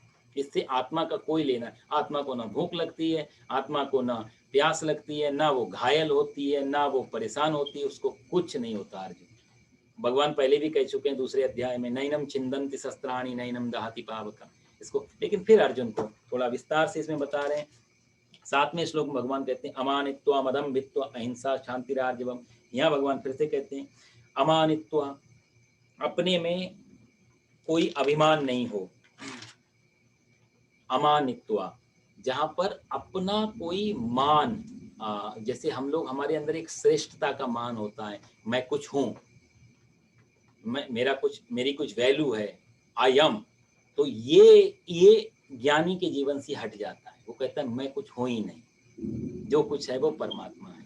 भक्त की श्रेणी में दूसरे तरीके से ये भाव आता है, ज्ञानी की श्रेणी में दूसरे तरीके से भाव आता है। पर अमान, जो भगवान 7वें श्लोक के पहले शब्द में बता रहे, अमानित्व, अमान जहाँ श्रेष्ठता का भाव नहीं हो। तो एक बार जब साथ पता चल जाएगा कि जब मेरी इंद्रियां है ही नहीं, मेरा कुछ है ही नहीं, तो ऑटोमेटिक ही गिर जाएगा। अब मान किस चीज का होता है? उसी का होता है जो हम अपना मान के चलते हैं। जैसे हम बहुत बड़े होटल में जाके रुकते हैं तो हम एज ए गेस्ट जाके रुकते हैं वहां पे, होटल के भी हम दावा नहीं करते ये मेरा होटल है। तो हमें मालूम है हमने पैसा भरा है, कुछ दिन के लिए यहाँ रहने वाले हैं, पर होटल तो मेरा नहीं हो गया। ऐसे हम कहीं भी कुछ भी प्लेन में बैठेंगे, ट्रेन में कितनी भी बड़ी चीज में बैठने के बाद भी हम उसके साथ अटैचमेंट नहीं जोड़ते। ठीक है, जितनी देर तक मेरी यात्रा है उतनी देर तक उस सीट को साफ रखना हमारी जिम्मेदारी है, वहां अच्छी तरह बैठना हमारी जिम्मेदारी है, वो माहौल। पर प्लेन मेरा हो तो फिर दिक्कत हो जाएगी। इसलिए हम लोग साफ सुथरे बैठे, कोई आदमी प्लेन की खिड़की वाले तो ये कुछ गंदगी भी कर रहा है, कुछ कर रहा है, तो हम झगड़ा क्यों नहीं करते? मेरा थोड़ा प्लेन है, मैं अपनी सीट पे बैठा हूँ, मेरी सीट पे कुछ मत डालो, अपना जो मर्जी कर, ऐसा भाव आ जाता है। तो हम इतनी छोटी छोटी चीजों में भेद पैदा कर लेते हैं कि मेरा नहीं है।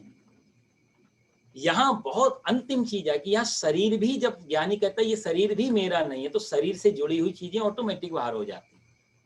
तो मान होने का मतलब ही नहीं होता। मैंने आपको एक बार कहानी सुनाई थी कि सिकंदर जब भारत में आक्रमण करने आ रहा था तो अरस्तु से उसने पूछा कि मैं भारत में आक्रमण करने जा रहा हूँ, तो मैं जीतूंगा या हारूंगा? तो अरस्तु ने बोला पहले मैं ट्राई कर लूँ, प्रैक्टिकल कर लूँ कुछ।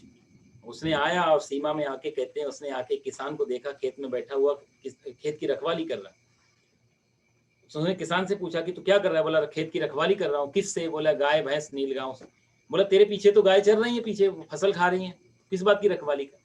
तो किसान ने बोला कि मेरा ये वाला खेत है, वो पीछे वाला खेत मेरा नहीं है, वो खाती है तो खाते रहे, बस इतना फर्क है। अरस्तु ने सिकंदर से कहा भारत को बड़े आराम से जीत सकता है। जहाँ किसान वहीं बैठा हुआ पीछे वाली गाय को नहीं भगा रहा है क्योंकि वो खेत उसका नहीं है। मैं बच जाऊं, सारी दुनिया जल जाए, कोई फर्क नहीं पड़ता। जहां ऐसी भावना आएगी उस देश को बहुत देर तक स्वतंत्र रहना भी नहीं चाहिए, वो गुलाम हो जाए तभी ठीक है, तू आक्रमण कर। तो कहने का अर्थ ये हुआ कि ज्ञानी ये मैं का भाव निकाल लेता, या तो उसके सब अपने हो जाते हैं और या फिर अपना कोई भी नहीं बचता। घटना दो, उसका कोई एक लिमिट नहीं होती, कोई बॉर्डर नहीं होता उसका। हमारे सबके जीवन में एक बॉर्डर लाइन होती है, यहां तक मेरा है, वो जो एक लाइन थी बस वहीं से प्रॉब्लम शुरू हो जाती। तो ज्ञानी को, हमारे यहाँ जो कहावत है ना, वसुधैव तु कुटुंबकम, पूरी वसुधा, पूरी पृथ्वी हमारा परिवार है, वो ये ज्ञानी का ही लक्षण। जब अपना सब कुछ हो जाएगा तो सब फिर कहीं भी चोट लगे दर्द होगा अपने को, और या फिर अपने को भी चोट लगे तो कहीं भी दर्द नहीं होगा।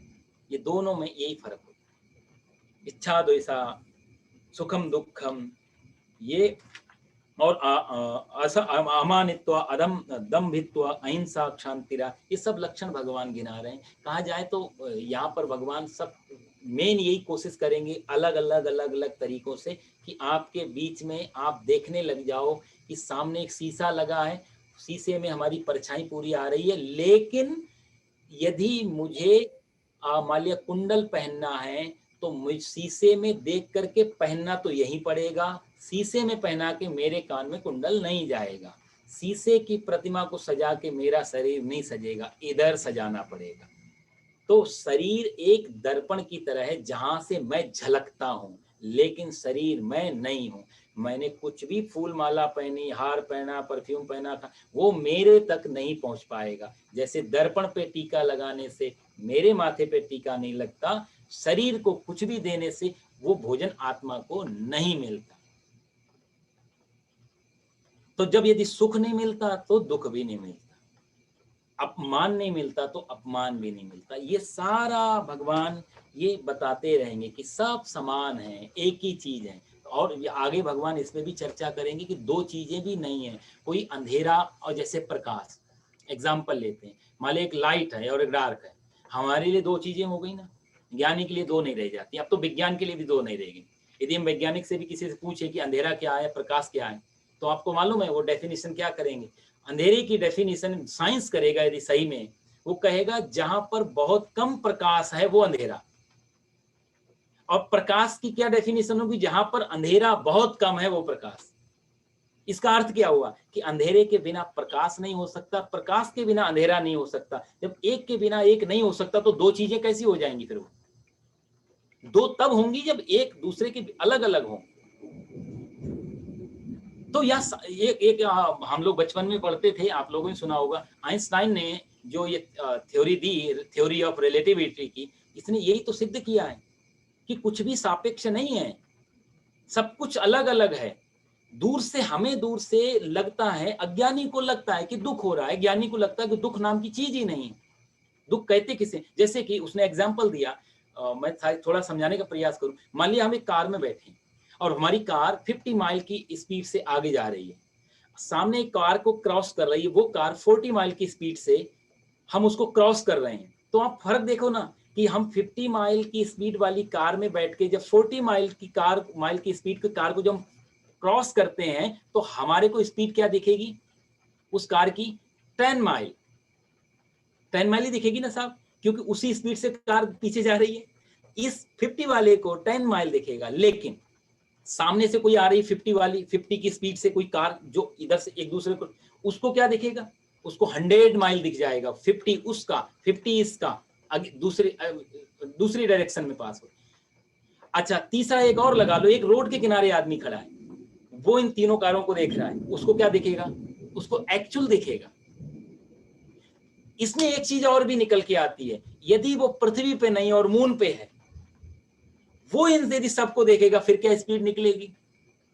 तो सारा का सारा मैकेनिज्म ही फेल हो गया। इसीलिए तो थ्योरी इसकी चालू हुई आइंस्टाइन की। जो जो जो उसने दिया उसका जो फेलियर, उसका जो नाम था, उसके बाद ही इसकी रिलेटिविटी आई कि हम किसी को भी एक जैसा सिद्ध नहीं कर सकते। यदि कोई मेरे से पूछे कि मैं बैठा हूं या मैं चल रहा हूं, मैं मोशन में हूं या मैं स्थिर हूं या रेस्ट में हूं, तो आप बताओ मैं क्या कहूंगा? मुझे सबसे सही क्वेश्चन ये पूछना होगा कि आप मेरे को कहां से पूछ रहे हो, कि मैं मोशन में हूं कि रेस्ट में हूं। यदि आप पृथ्वी से पूछ रहे हो तो मैं रेस्ट में हूं, यदि आप मून से पूछ रहे हो, कोई एस्ट्रोनॉट मेरे से पूछ रहा है, तो मैं मोशन में हूं, क्योंकि पूरी पृथ्वी घूम रही है, तो मैं कैसे रेस्ट में हो सकता हूं? तो कई बार कोई विज्ञान की थ्योरी गीता से इतनी मैच करती है, हालांकि उतना एक्सप्लेन करने का टाइम नहीं होता, लेकिन सब कुछ खोल के रख दिया भगवान। बहुत एक्सपेरिमेंट किया गीता पे, सब कुछ आप सीख सकते हो सिर्फ एक गीता से, कुछ भी बचता नहीं। तो दुखी आदमी जहां बैठ के देख रहा है कि दुख हो रहा है, ज्ञानी आदमी दूसरी जगह बैठ के देखता है कुछ भी दुख नहीं, रोना किस बात का। एक आदमी कहता है शरीर में पीड़ा है मेरे, और एक उसके बगल में जो दूसरा बैठा उसको सांत्वना दे रहा है, वो पीड़ा को महसूस तो नहीं कर पाएगा, क्योंकि पीड़ा को कैसे महसूस करेगा? तो कहेगा कोई बात नहीं, ठीक हो जाएगा। तो आप देखो यहाँ भी दो पर्सनैलिटी, एक पीड़ा को झेलने वाला पेन, एक पेन के पेशेंट के साथ जो उसको सांत्वना दे रहा है, तीसरा एक डॉक्टर है, चौथा एक ज्ञानी कहता है शरीर कुछ नहीं तो पीड़ा भी कुछ नहीं। डॉक्टर कोशिश कर रहा है पीड़ा कम कर दी जाए, ये सांत्वना दे रहा है कि हम थोड़ा इसको हेल्प कर पाए, दुख में सहयोगी बन जाए, और एक आदमी झेल रहा है। यहाँ भी चार चार प्रकार की मेंटेलिटी बन जाती है। बहुत कुछ अलग अलग है, इसको हम सीधा सीधा कुछ नहीं। इसलिए कहा भगवान ने कि जो असली ज्ञान है वो यही है, बाकी सीधे सब कंफ्यूजन है। आज जो थ्योरी बनाई कल को वो फेल हो सकती है। मैंने आपको पहले भी कहा, हम लोग देखते हैं हेराक्लुस ने 2200 साल पहले जो कहा, आइंस्टाइन को उसको चेंज करना पड़ा, सब कुछ बदल गई सारी थ्योरी। 2000 सालों में सबने एक दूसरे को काटते रहे। उसका काट ये नहीं है क्योंकि वो पदार्थ के साथ साथ जो विज्ञान है वो मैटर के साथ संघर्ष करता है, स्ट्रगल। तो मैटर में चीजें निकल के आती रहेंगी। धर्म जो है वो चेतना के साथ स्ट्रगल करता है, इसलिए धर्म के पास मंजिल है, विज्ञान के पास कोई मंजिल नहीं है। विज्ञान ने सोचा मैंने एटम को तोड़ लिया तो सब कुछ पा लिया, इलेक्ट्रॉन आ गया, न्यूट्रॉन आ गया, प्रोटॉन पॉजिट्रॉन आ गए, सब कुछ आ गया। उसको लगा अब तो हमने सॉल्व कर ली थ्योरी, लेकिन अब उसको लगता है इलेक्ट्रॉन के अंदर भी बहुत सारी चीजें निकल रही। एक एटम को भी पूरा का पूरा नहीं जान पाया, लेकिन एक बार चेतना को पूरा जान सकता है ज्ञानी, उसके बाद फिर कुछ बचता नहीं। इसलिए विज्ञान सदा अधूरा, ज्ञान सदा पूरा। इसलिए भगवान को कहते हैं पूर्णमदः पूर्णमिदं पूर्णात् पूर्णमुदच्यते। इसलिए भगवान को कहना पड़ा कि ज्ञान ही यही अंतिम ज्ञान है, बाकी आप जानते रहो। आज जानते पहुंचे, कल आप मंगल पे पहुंचे, परसों आप किसी और पे पहुंचेंगे। अनंत है आकाश, कहां तक जानेंगे? क्या देखेंगे? तो बहुत सारी चीजें हमारी गलत पड़ती रहती, इस कारण नहीं कि पुराने वैज्ञानिक गलत हैं, आइंस्टाइन या कोपरनिकस गलत था। ये है कि इसमें दुनिया में इतना रहस्य भरा है कि आज एक दूसरे को गलत होना ही पड़ेगा, उस तैयारी के साथ आगे बढ़ना चाहिए। आइंस्टाइन की बीवी से किसी ने पूछा कि तुम्हारे पति ने ये जो थ्योरी दी है रिलेटिविटी की, आप इसके बारे में क्या कहते हो? तो आइंस्टाइन की पत्नी ने कहा कि मुझे थ्योरी के बारे में कुछ नहीं मालूम, लेकिन आइंस्टाइन के बारे में बहुत कुछ मालूम। उसको मतलब लेना ही देना नहीं है, वो जिसकी बात कर रही है वो चीज अलग। कहते आइंस्टाइन के बारे में कुछ पूछना हो तो बताओ, उनकी थ्योरी क्या है, वो कहाँ दुनिया में कहाँ घूम रहे, मुझे। ज्ञानी सिर्फ उस चीज को पकड़ लेता है जो ओरिजिनल, पीछे जो बैठा हुआ चीज, जो इन सब जहां से सब कुछ कंट्रोल हो रहा है, यही फर्क पड़ता है। तो ज्ञानी के अंदर एक जहां लिमिट है वहां अज्ञान है, जो अनलिमिटेड है वो ज्ञान है। देखो साहब, एक एग्जांपल मैं आपको और देता हूँ। मान लिया मैं बोलूं कि हमारे से को पूछे आप कितने वाई कितने के हैं या आप कितने साइज हैं, तो हम यही बताएंगे 5 फुट 7 इंच 5 इंच। या एक प्लांट ले लेते हैं हम कि प्लांट कितना है, हमने लिया 1 फुट का मान लिया, कोई प्लांट ले लिया। एक ज्ञानी की दृष्टि में, एक वो अज्ञानी की दृष्टि में वो कहेगा मेरे घर में छोटा सा पौधा लगा है, मेरा है, राइट। हम किसी बॉटनी प्रोफेसर के पास जाते हैं, उससे हम एक्सप्लेन करवाएं कि ये पौधा इसका है और ये पौधा इतना ही बड़ा है, वो कहेगा नहीं, क्योंकि ये पौधा बिना सूरज के हो नहीं सकता। इसका मतलब सूरज से इसका पूरा जीवन है, इसका मतलब सूरज से जुड़ा है। और सूरज कितनी दूर है? 60 लाख 60 कितने माइल दूर है वहां से। तो एक पौधा 60 लाख मील तो चला गया दूर। फिर कहते हैं पृथ्वी के बिना नहीं हो सकता वो पौधा, तो पृथ्वी से भी जुड़ा है। फिर पौधा सांस ले रहा है, हम ही सांस नहीं लेते, प्लांट भी सांस लेते हैं, वृक्ष भी सांस लेते हैं, बॉटनी वाले सब बोलते हैं। तो उसके वायु के बिना भी नहीं हो सकता। तो वायु कहां तक खोजने, वायु का क्या दायरा है? चलो वायु को भी मान ले, 200 मील के बाद वायु खत्म हो जाती है, ऊपर जाते हैं, ऑक्सीजन खत्म है, लेकिन सूरज तो नहीं खत्म होता 200 माइल के बाद में। फिर यदि ये पौधा उस सूरज से जुड़ा है तो वो सूरज भी किसी दूसरे सूरज से जरूर जुड़ा होगा, उसके बिना नहीं हो सकता। एक घर में रखा हुआ छोटा सा प्लांट यदि अनंत है तो हम कौन से सीमित हो सकते हैं? हम भी अनंत हैं। ज्ञानी इस दृष्टि से देखता है कि हम भी अनंत है, कोई छोटी मोटी घटना नहीं। हम भी वायु के बिना नहीं, आकाश के बिना नहीं। हमारे अंदर से आकाश खत्म कर दिया जाए, स्पेस खत्म हो जाएगा सब। आकाश के बिना जीवन संभव नहीं, वायु के बिना जीवन संभव नहीं, अग्नि के बिना संभव नहीं। सब कुछ के बिना यदि संभव नहीं है तो हम क्या कुछ छोटी मोटी चीज है? अनंत है, हमारी कोई सीमाएं नहीं है। अज्ञानी एक सीमा बांधता है, ज्ञानी असीमित हो जाता है। वो सागर से लोटा भर के नहीं लाता, वो सागर में ही बैठ जाता है कि अनंत सागर। तो ये भगवान इसमें बताने की बात कर रहे हैं कि 2 तत्वों की भगवान ने बात बताई है, एक क्षेत्र और क्षेत्रज्ञ, एक शरीर और एक आत्मा। इन दोनों को भगवान अलग अलग करके बता रहे हैं। जैसे अणु को तोड़ा और परमाणु हाइड्रोजन एटम बम बनाया, क्या निकला? मृत्यु निकली। आपने देखा होगा नागासाकी, उसमें क्या विज्ञान ने अणु को तोड़ा, एटम बम तैयार किया, मृत्यु घटित हुई। धर्म भी तोड़ता है, लेकिन धर्म यही 2 चीजों को तोड़ रहा है, उसके हाथ में 2 चीजें लगती हैं। जब हमने अणु को तोड़ा तो 3 चीजें लगी और एक बहुत बड़ा कहा जाए तो एक विकराल रूप हमने तैयार कर लिया।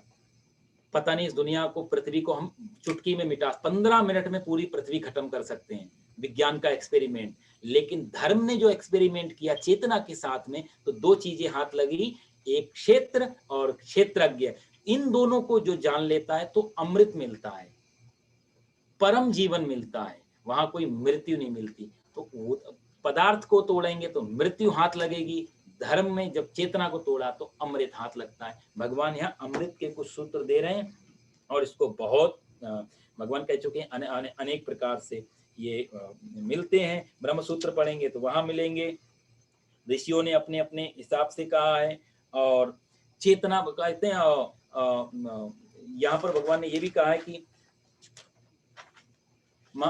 इंद्रियाणि दशैकम च पंचचेंद्रिय गोचरा, और इच्छा द्वेषा सुखम दुखम संगातस चेतना धृति। इसमें कुछ भी भगवान नहीं है, आत्मा का कोई लेना देना इसमें नहीं है। और इच्छा तो नहीं है चेतना में और आत्मा में, द्वेष भी नहीं है, सुख भी नहीं है, दुख भी नहीं है। लेकिन भगवान ने एक चीज और जोड़ी, चेतना। संगातस चेतना धृति, ये चेतना जो शब्द भगवान ने कहा है ना, इस पे कई बार तर्क होने लगते हैं कि भगवान कहते हैं कि चेतना भी मैं नहीं हूं, तो चेतना मतलब हम लोग लेके चलते हैं आत्मा से, भगवान कहते हैं मैं आत्मा भी नहीं हूं। इस पे भी थोड़ा विवाद है। कुछ विद्वान चेतना को लेते हैं दो चीजों में, एक चेतना होती है होश, जैसे कोई आदमी बेहोश है ना, तो कहते हैं इसको चेतना लाओ, इसकी वापस आओ, इसको होश वापस लाओ, होश वापस आते ही फिर संसार अपना लगने लगता है।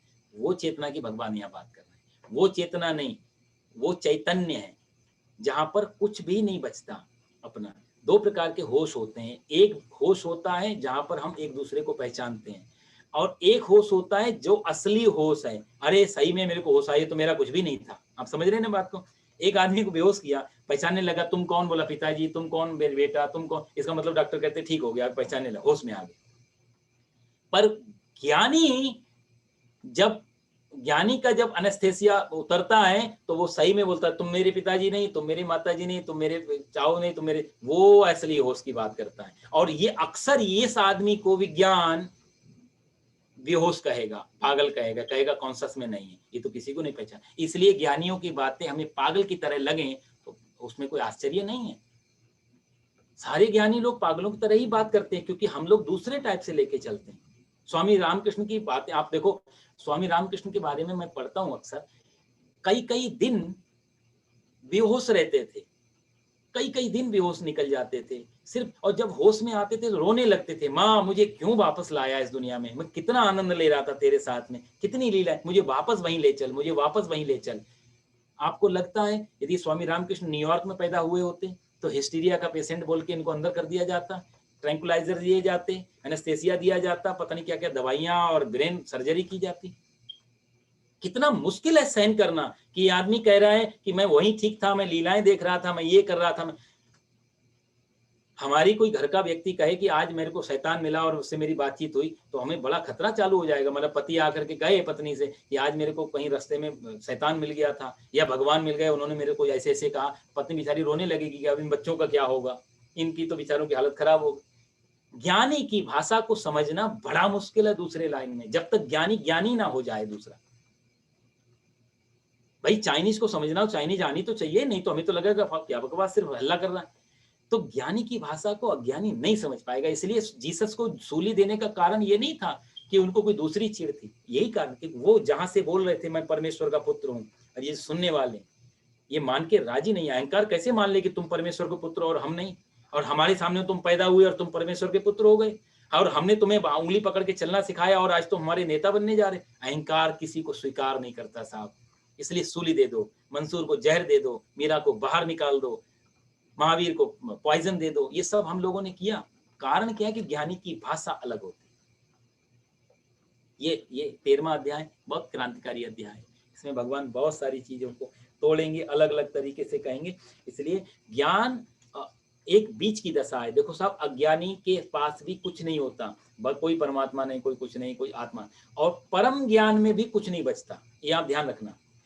अज्ञान में भी कुछ नहीं होता है, परम ज्ञान में भी कुछ नहीं होता है। जैसे एक आदमी पागल हो जाए ना, तो उसको पागल आदमी की धन संपत्ति छीन रहे हों, उसके घर में आग लगा रहे हों, उसका कुछ भी कर, उसको कोई दुख नहीं होता पागल को, क्योंकि उसको कॉन्शियस में ही नहीं, उसको मालूम ही नहीं मेरा कोई है। परम ज्ञानी जो अवस्था है उसमें भी कुछ हो रहा हो तो भी उसको फर्क नहीं पड़ता है। बीच की जो जो जो जो ज्ञान का जो रास्ता, वहां पर सुख दुख हम लोग बस लिक्विड है, वो जो ल्यूक वार्म है, थोड़ा ज्ञान भी है, थोड़ा अज्ञान भी है, ब्रिज है। इसलिए मनुष्य को ब्रिज बताया गया। जहां पे मनुष्य खड़ा है वो एक ब्रिज है, सामने देव, परमात्मा, वैकुंठ, आत्मा, अमर, सब कुछ है, अमृत है, और पीछे पशु, पीड़ा, फ्रस्ट्रेशन, दुख, चिंता, सब है। वो चाहे तो अमृत को पकड़ ले, पीछे आके चाहे तो विष को, जहर को और पशु में उतर जाए। इसलिए, और जहां वो है वो रुकने की जगह नहीं है, क्योंकि ब्रिज रुकने की जगह नहीं होती। आप फतेहपुर सीकरी जाओ, बड़ा सा एक पुल बनाया है अकबर ने, और वहां पर सुंदर एक वाक्य बीरबल ने लिखवा दिया कि पुल ठहरने के लिए, पुल रहने के लिए नहीं होता, पुल पार करने के लिए होता है। बहुत बड़ी बात है। मनुष्य एक ब्रिज की तरह है, या तो देवता बन जाए या पशु बन जाए, या महावीर स्वामी बन जाए या हिटलर बन जाए, जहां वो है वहां बेचैन रहेगा ही। हिटलर को कोई बेचैनी नहीं है, चंगेज खान को कोई प्रॉब्लम नहीं है, क्योंकि वो अपने नास्तिकता के साथ आनंद में है। वो जो कर रहे हैं उनको लगता है मैं बिल्कुल ठीक कर रहा हूँ, उनको कोई गिल्टी फील नहीं होता। हजारों लाखों लोगों को मार देते हैं ये लोग सिर्फ यहूदी के नाम पे, कोई पीड़ा नहीं होती कोई, क्योंकि इतना नीचे पशु की योनि में गया हो उसको क्या मालूम। और या फिर जो ज्ञानी है उसको कोई पीड़ा नहीं होती यहाँ मरता है। मनुष्य में बीच में खड़े रहना बहुत बड़ी, इसलिए जब तक हम बेचैन हैं मतलब हम ब्रिज पे हैं, ना हम अज्ञानी हो पा रहे हैं ना हम ज्ञानी हो पा रहे हैं। तो सारा जीवन जो आज पूरी दुनिया में जो इतने परेशानियां, उसके कारण यही कि मनुष्य होना ही परेशानी। साहब कहीं किसी देश में जाना हो, उसका इमिग्रेशन फॉर्म भरना पड़ता है, उनकी टर्म एंड कंडीशंस होती हैं। हमारे देश में आप आ रहे हो, आपका स्वागत है, लेकिन ये चीज एलिजिबल हो या नहीं हो, किसी टेररिस्ट ऑर्गेनाइजेशन से संपर्क तो नहीं है, कोई प्लांट तो नहीं ला रहे हो, कोई सीट तो नहीं ला रहे, कोई ये तो नहीं, वो सारा फॉर्म भरते हैं, एक्सेप्ट करते हैं, यस या नो में उत्तर देने पड़ते हैं हमें, तब सब हमें। तो इस दुनिया में आने के लिए भी एक इमिग्रेशन फॉर्म देते हैं भगवान, कि जिस दुनिया में तुम मनुष्य बन के जा रहे हो वहां ये दुख झेलना पड़ेगा, पीड़ा रहने पड़ेगी, बेचैन रहोगे। हम फॉर्म भरते हैं, तैयार करते हैं, फिर इस दुनिया में यहाँ के लिए एलिजिबिलिटी हम खुद तैयार करते हैं, वो फॉर्म हमने भरा हुआ है पहले सब। तो भगवान उसी की याद दिलाएंगे यहाँ पे कि यहाँ रहते रहते जान लो कि क्या क्या फर्क है, तो शायद इससे मुक्ति हो जाए। तो उसके बिना फिर मुक्ति नहीं। और आगे भगवान इसमें आगे कहते हैं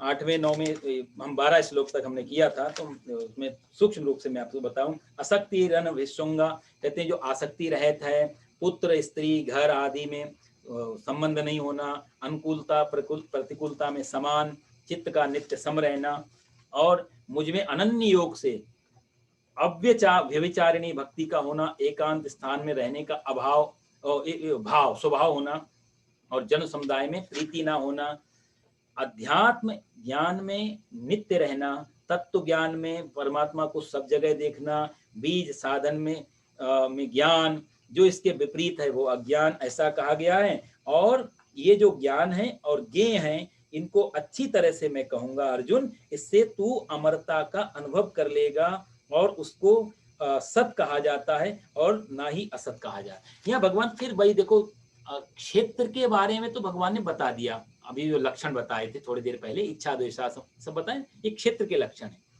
मैंने आपको कहा ना, छोटा होना, बड़ा होना, दुखी होना, सुखी होना, गोरा काला, ये सब एक क्षेत्र है इसको। लेकिन भगवान ने पहले श्लोक में कहा था कि मैं क्षेत्र और क्षेत्रज्ञ दोनों के बारे में बताऊंगा, लेकिन भगवान ने क्षेत्र के बारे में बोल दिया, क्षेत्रज्ञ के बारे में नहीं बोल रहे हैं। आप देखेंगे यहाँ पे क्यों, क्योंकि भगवान कहते हैं, वही बात आ गई कि क्षेत्र तो हम पहचानते हैं, यदि हम बोले काला तो हम पहचानते हैं, यदि मैं बोलूं गोरा आप पहचानते हैं, मैं बोलूं हरा आप पहचानते हैं, मैं बोलूंगा खट्टा आप पहचानते हैं, मीठा, सारी चीजें आप जानते हैं। क्षेत्र के बारे में हम लोग बहुत नॉलेजेबल है।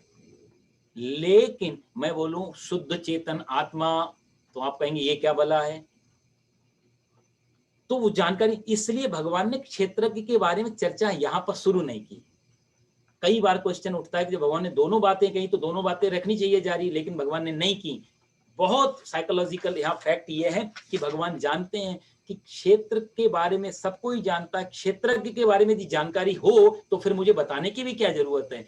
इसलिए पहले क्षेत्रज्ञ को जानने के लिए भगवान 20 लक्षण, 20 क्वालिटी बता रहे हैं, ये पात्रता, ये योग्यता, क्वालिफिकेशंस हो, तब तुम क्षेत्रज्ञ को जान सकते हो। इसलिए क्षेत्रज्ञ की बात शुरू नहीं की, क्षेत्रज्ञ को जानने के लिए पात्रता की बात की कि आपको क्या क्या चाहिए उसके लिए। इसलिए भगवान यहाँ पर जो ये चीजें बताने लगे, यहाँ 20 लक्षण भगवान ने इसमें बताए क्षेत्रज्ञ को जानने के लिए क्या क्या होना चाहिए। तो भगवान ने यहाँ पर कहा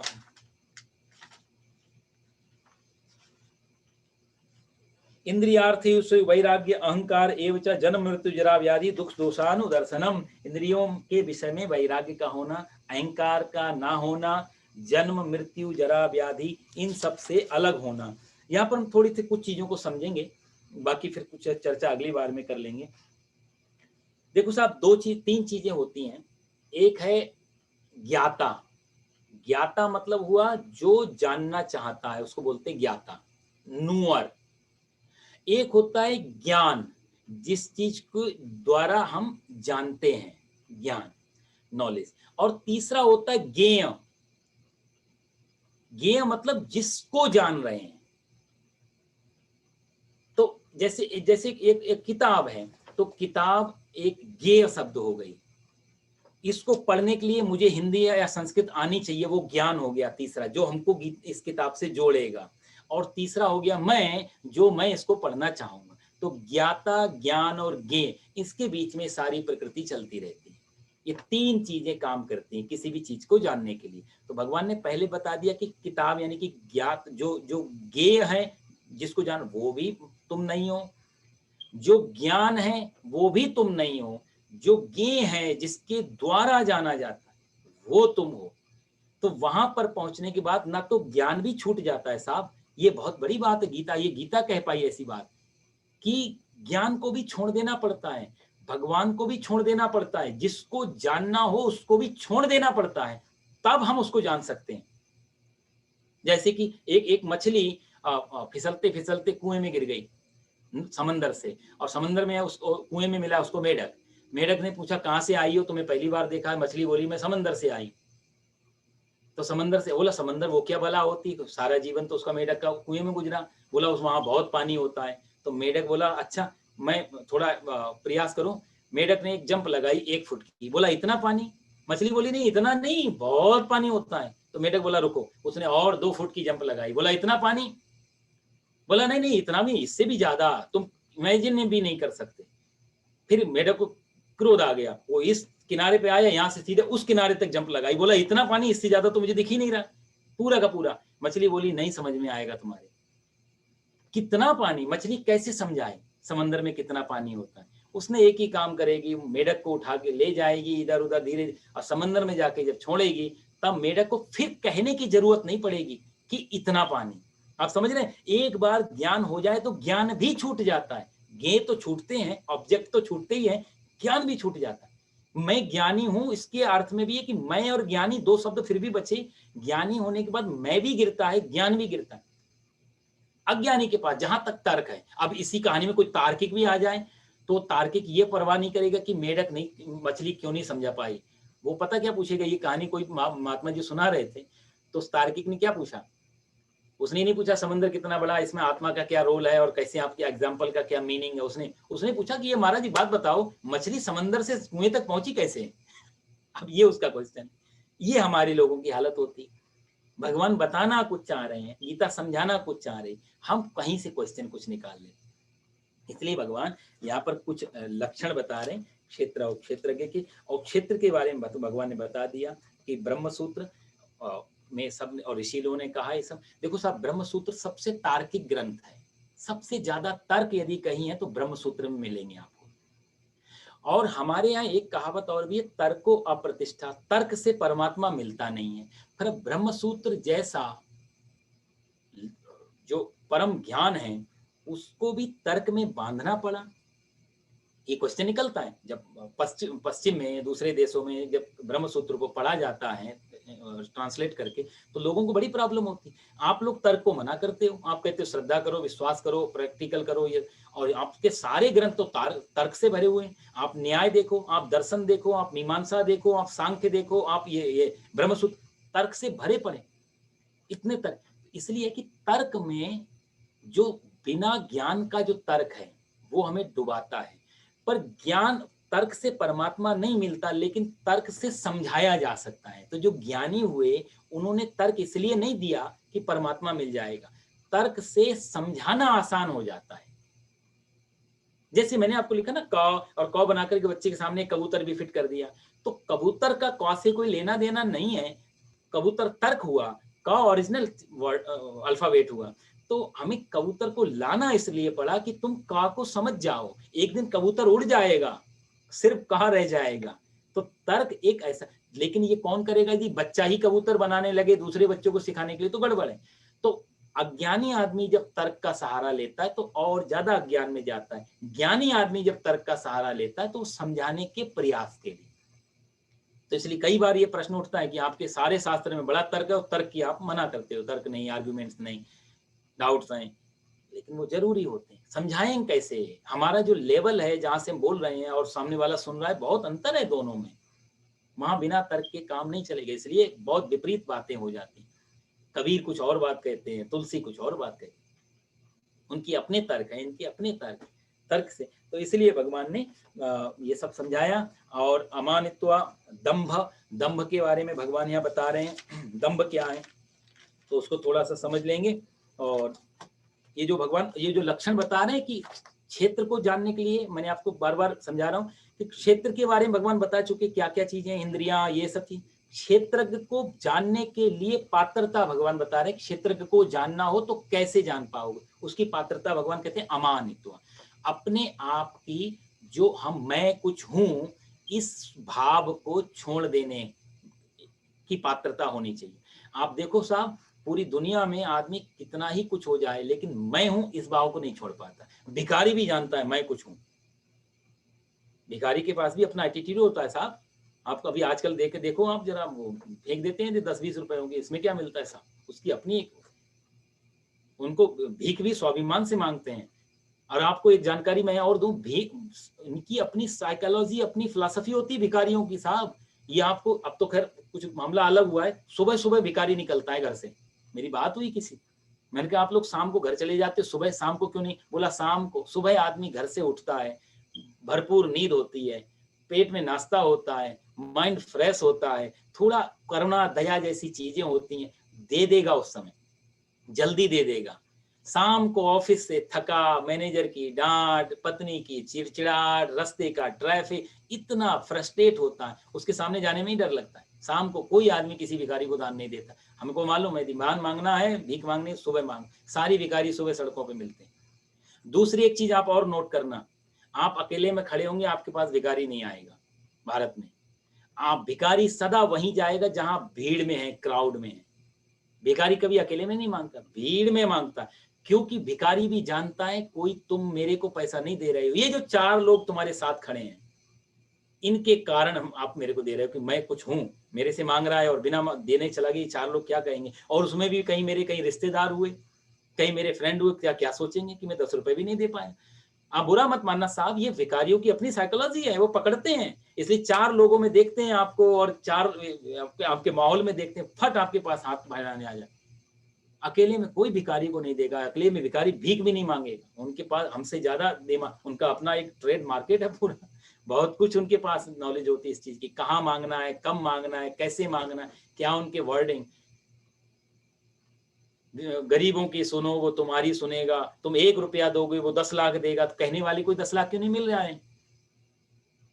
कहने का अर्थ ये है, मेरा भाव ये नहीं कि आप भिखारी को देना बंद कर दें, मेरा भाव ये है कि हर आदमी की अपनी अपनी गरिमा है, अपने अपना स्वाभिमान है। तो दम्भ जो शब्द भगवान ले रहे हैं कि हम ज्यादातर दुनिया के शुभ काम कहीं इसलिए तो नहीं करते कि हमको 4 लोग वॉच कर रहे हैं, या मैं कुछ होना चाहता हूं। वो दम्भ तो नहीं है पीछे, वो ईगोइज्म तो नहीं है।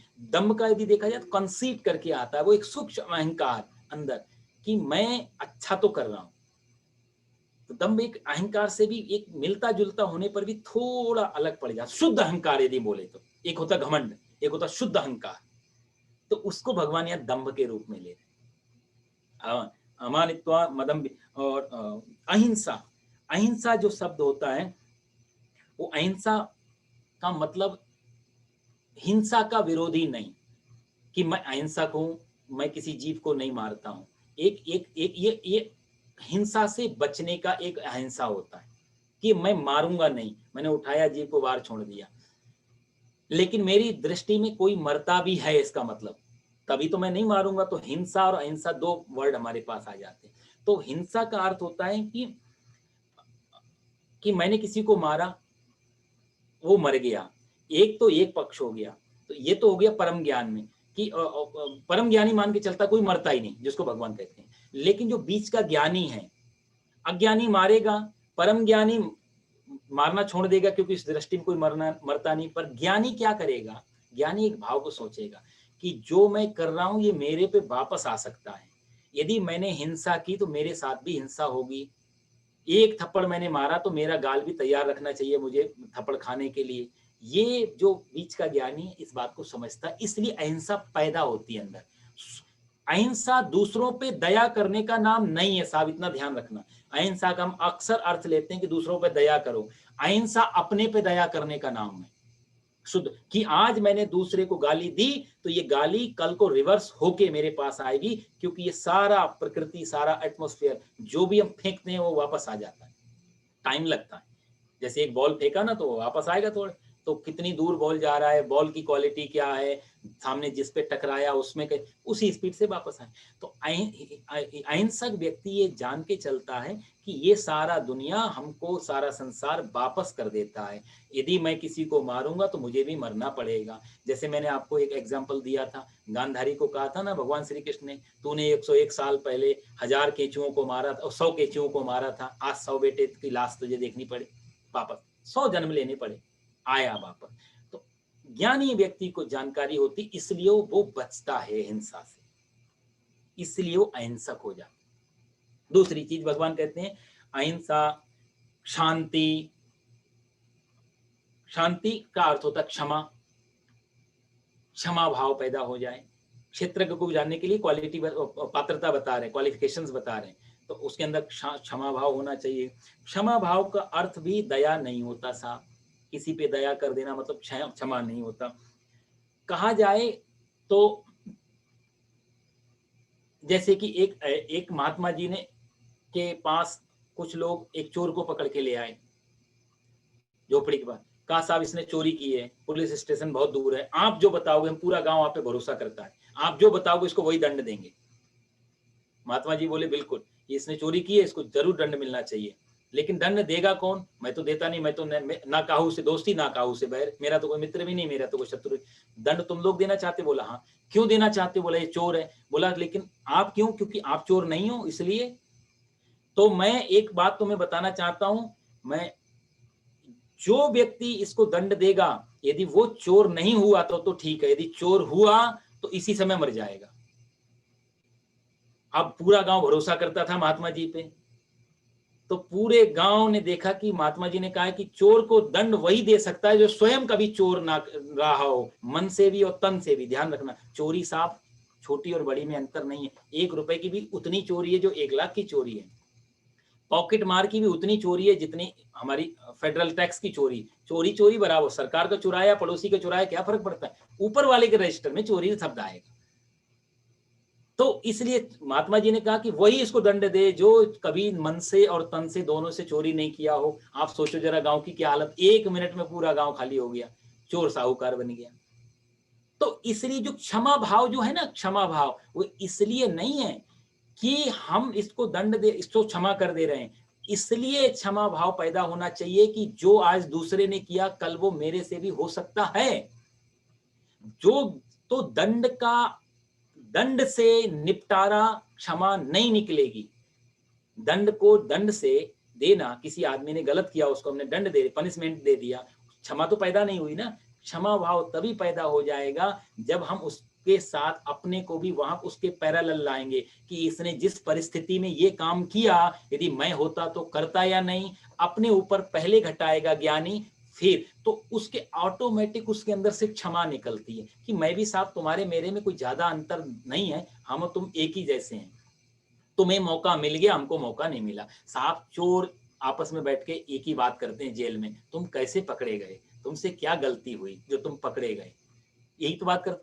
कोई चोर दूसरे चोर से ये नहीं कहता यार चोरी करते हो, गलत काम करते हो, नहीं, सिर्फ पहला सवाल कैसे पकड़े गए, कहाँ गड़बड़ हो गई। इसका मतलब हम सब यदि गड़बड़ नहीं करें तो हम तो साहूकार, जहां गड़बड़ हुई वही चोर, जो पकड़ा वही चोर। इसलिए क्षमा भाव निकलता है ज्ञानी से, क्योंकि ज्ञानी अपने को उसके परिस्थिति में, उस सिचुएशन में रखता है, देन फिर उसके साथ कोई। तो इसलिए क्षमा भाव भगवान ने कहते हैं कि दूसरे की कमजोरी को वो अपने ऊपर भी घटाए, तब जाकर के क्षमा भाव निकलता है। चौथा भगवान कहते हैं सरलता। यहाँ पर आर्जवम जो शब्द आया है ना, आर्जवम का अर्थ होता है सरलता, सिंपलिटी। बिल्कुल हमारी जो सरल, जैसे बच्चा को आप देखो अभी थप्पड़ मार दिया या अभी डांट दिया या अभी उसकी बात नहीं मानी तो एकदम से चीखने चिल्लाने लगा, रोने लगा, लेकिन जरा चॉकलेट दिखाई या कार्टून दिखाई तुरंत हंसने लगा। अब देखो 1 मिनट में बच्चा 2-3 बार हंस लेता, 2-3 बार रो लेता है, कितना सरल है। हमको कोई बात चुभ जाए तो कितने दिन तक चलती है, हम इतने सरल नहीं, कठोर बनाते हैं अपने आप को। किसी ने अच्छा किया उसको भी बहुत हैवी तरीके से लगाते हैं कि हमारी बड़ी तारीफ हुई, और किसी ने बुरा किया उसको भी बहुत पत्थर की तरह रख लेते हैं, हमारी निंदा की, भूलेंगे नहीं। हम दोनों चीजों को बहुत सीरियसली लेते हैं, बच्चा दोनों चीजों को इजी लेता है, सरल। तो बच्चे की जैसी मासूमियत है कि वो भूल ही जाता है मेरे को अभी डांटा था, अब मेरे को चॉकलेट दे रहे हैं। और याद रखना, जिस दिन बच्चा इस बात को फर्क महसूस करने लगे कि आपने मेरे को डांटा और आपसे चॉकलेट नहीं दूंगा, बस समझ लो बच्चापन नहीं रह गया, वो बचपन निकल गया, बच्चा बड़ा हो गया। सरलता का नाम बच्चा है। इसलिए बाइबल में जीसस ने कई बार कहा है, मेरे राज्य में वही लोग प्रवेश करेंगे जो बच्चों की तरह सरल हो गए हैं। सरल, वहां कोई मान अपमान नहीं रह जाता, ट्रांसपेरेंट, अंदर बाहर एक जैसा होता है। इसलिए भगवान सरलता दे रहे हैं क्षेत्र को जानने के लिए, सरलता है। और जैसे संतों की परिभाषा है ना, मनस्सेकम वचस्सेकम कर्मण्येकम समात्मा, जो वाणी में है वही मन में है, जो मन में है वही कर्मों में है, तीनों में कोई अंतर नहीं, वो महात्मा है और वही सरल है। मन वचन वाणी तीनों में, हम लोगों के मन में कुछ और होता है, बोलते कुछ और है, सामने वाला क्या पता शत्रु, हमें बड़ा पूछना पड़ता है, साहब आप कैसे हो, मन कितने ही मन में दुखी हो कहना पड़ता है हम ठीक है। ये सरलता का, सरलता एक जैसा है, भूख लगी तो भूख लगी, नींद आई तो नींद आई। नानक से किसी ने पूछा आपकी साधना क्या है, नानक बोले मेरी एक ही साधना, जब भूख लगती तो खा लेता हूँ, जब नींद आती तो सो जाता हूँ। लोगों ने बोला ये कोई साधना, बोला ये सबसे बड़ी साधना है। तुम्हारे भाग्य में भी ऐसा नहीं, तुम्हें नींद आती है और काम करने जाना तो काम का प्रेशर होता है तो नींद भुला देते हो, जो आ रहा है उसको भुला देते हो दूसरी चीज के लिए। और कई बार भूख को भी दाव, हम लोग सारे जीवन कभी भूख को दाव पे लगाते, कभी आराम को दाव पे लगाते, कभी। बहुत बड़ी साधना है जब भूख लगे तब खाना खा लेना, जब नींद आए तब सो जाना। साहब इतने आजकल हमारे पास ये सुविधाएं नहीं है। सरलता, भगवान कहते हैं आचार्योपासनम, इसके बाद कहते हैं आचार्योपासनम, आचार्य का मतलब गुरु का उपासना। उसका अर्थ ये गंभीर यही है कि साहब गुरु बनाने का मतलब यही है कि हमें अपने से कोई श्रेष्ठ नजर आए। इस दुनिया में अहंकार इतनी बड़ी बाधा है कि हमें अपने से कोई श्रेष्ठ नजर नहीं आता। कैसे झुके, कैसे सरेंडर करें, कैसे। तो वहां पर, यहाँ पर सरलता के बाद भगवान ने आचार्योपासनम कह दिया कि जब सरलता आ जाएगी तो तुम्हें अपने से श्रेष्ठ नजर भी आने लगेगा, जहां से तुम सीख पाओगे। जहाँ उपासना, उसके मतलब गुरु जी के पैर ही दबाना। उसका अर्थ हो कि तुम कहीं तो स्वीकार करो कि मैं अज्ञानी और आप ज्ञानी, कहीं तो स्वीकार करो मैं अनजान और आप जानकार, तब ना ज्ञान का रास्ता शुरू होगा। इसको जानने के लिए देखो साहब, शिक्षक बनाना आसान है लेकिन गुरु बनाना बहुत कठिन है। शिक्षक में क्या है कि हमें एक विद्या पढ़ी, बात खत्म हो गई, आपने अपना पैसा लिया, मैंने अपनी शिक्षा ली, मैं उससे अपना जीवन गुजारूंगा। तो शिक्षक बहुत आसान, लेकिन गुरु में तो सारा समर्पण करना पड़ा। इसलिए आपने देखा होगा शिक्षक पैसा लेके काम करके चले जाते, लेकिन गुरु पूरी रिस्पॉन्सिबिलिटी लेता है, बदले में कुछ नहीं लेता। हमारे यहाँ गुरु जी का कोई तनख्वाह या वो नहीं थी, कुछ बदले में लेता नहीं है, इसलिए इतना बड़ा ऋण चढ़ जाता है हमारे सिर पे, क्योंकि कुछ भी तो नहीं लिया, दिया सारा जीवन, लिया कुछ भी नहीं, हम बहुत बड़े ऋणी हो जाते हैं उसके। इसलिए गुरु बहुत खतरनाक चीज है, बहुत ऊंचा तत्व है। गुरु बनाना बहुत कठिन है, मानना बोलना वो बात है, पर बनाना और स्वीकार कर लेना, समझ लो अपने गुरु को मतलब हुआ कि मैं कुछ हो ही नहीं, अब आप जैसा बोलो। गीता शुरू वहीं से हो रही, जब अर्जुन ने कह दिया शिष्यस्ते हम साधिमाम त्वाम प्रपन्नम, तभी तो गीता शुरू हुई। उससे पहले तो भगवान ने कुछ एक बात भी नहीं बोली थी। जब गुरु स्वीकार किया तब गीता शुरू हुई। एक गुरुजी बैठे थे पूजा में। अब गुरुजी ने अपने चेले से कहा कि अरे पूजा करने में बैठ गया, और एक बार मैं बैठ जाता हूँ पूजा करने तो फिर मैं बीच में उठता नहीं। तो चेले बोले फिर क्या हुआ? बोला तुम ऐसा करो, बगीचे में जाओ, तुलसी दल ले आओ, तुलसी का पत्र लाना भूल गया। अब वो चेला बेचारा अपना धुन में लगा हुआ था, मोबाइल वोबाइल देख रहा होगा। बोला गुरुजी तुलसी पत्ता? बोला हाँ हाँ तुलसी पत्ता। बोला वही ना जो पीपल की तरह बड़ा बड़ा सा होता है। तो गुरुजी बोले तुम्हें तुलसी पत्ता नहीं मालूम? तो बोला गुरुजी मैंने वही तुलसी पत्ता देखा जो पीपल के पत्ते की तरह या उसकी तरह होता है, बाकी मुलारी तो रहे। दूसरे को कहा कि सुनो तुलसी पत्ता जानते हो तुम? तो दूसरा बोला गुरुजी तुलसी क्या चीज होती, मैंने तो कभी सुना नहीं। बोला अच्छा तुम भी नहीं जानते हो? बोला गुरुजी क्षमा करें, हमको तो कभी आपने बताया नहीं। गुरुजी समझ गए कि तुम दोनों झूठ बोल रहे हो, तुलसी पत्ता नहीं जानते तुम लोग, लेकिन मैं भी तुम्हारा गुरु ही हूँ।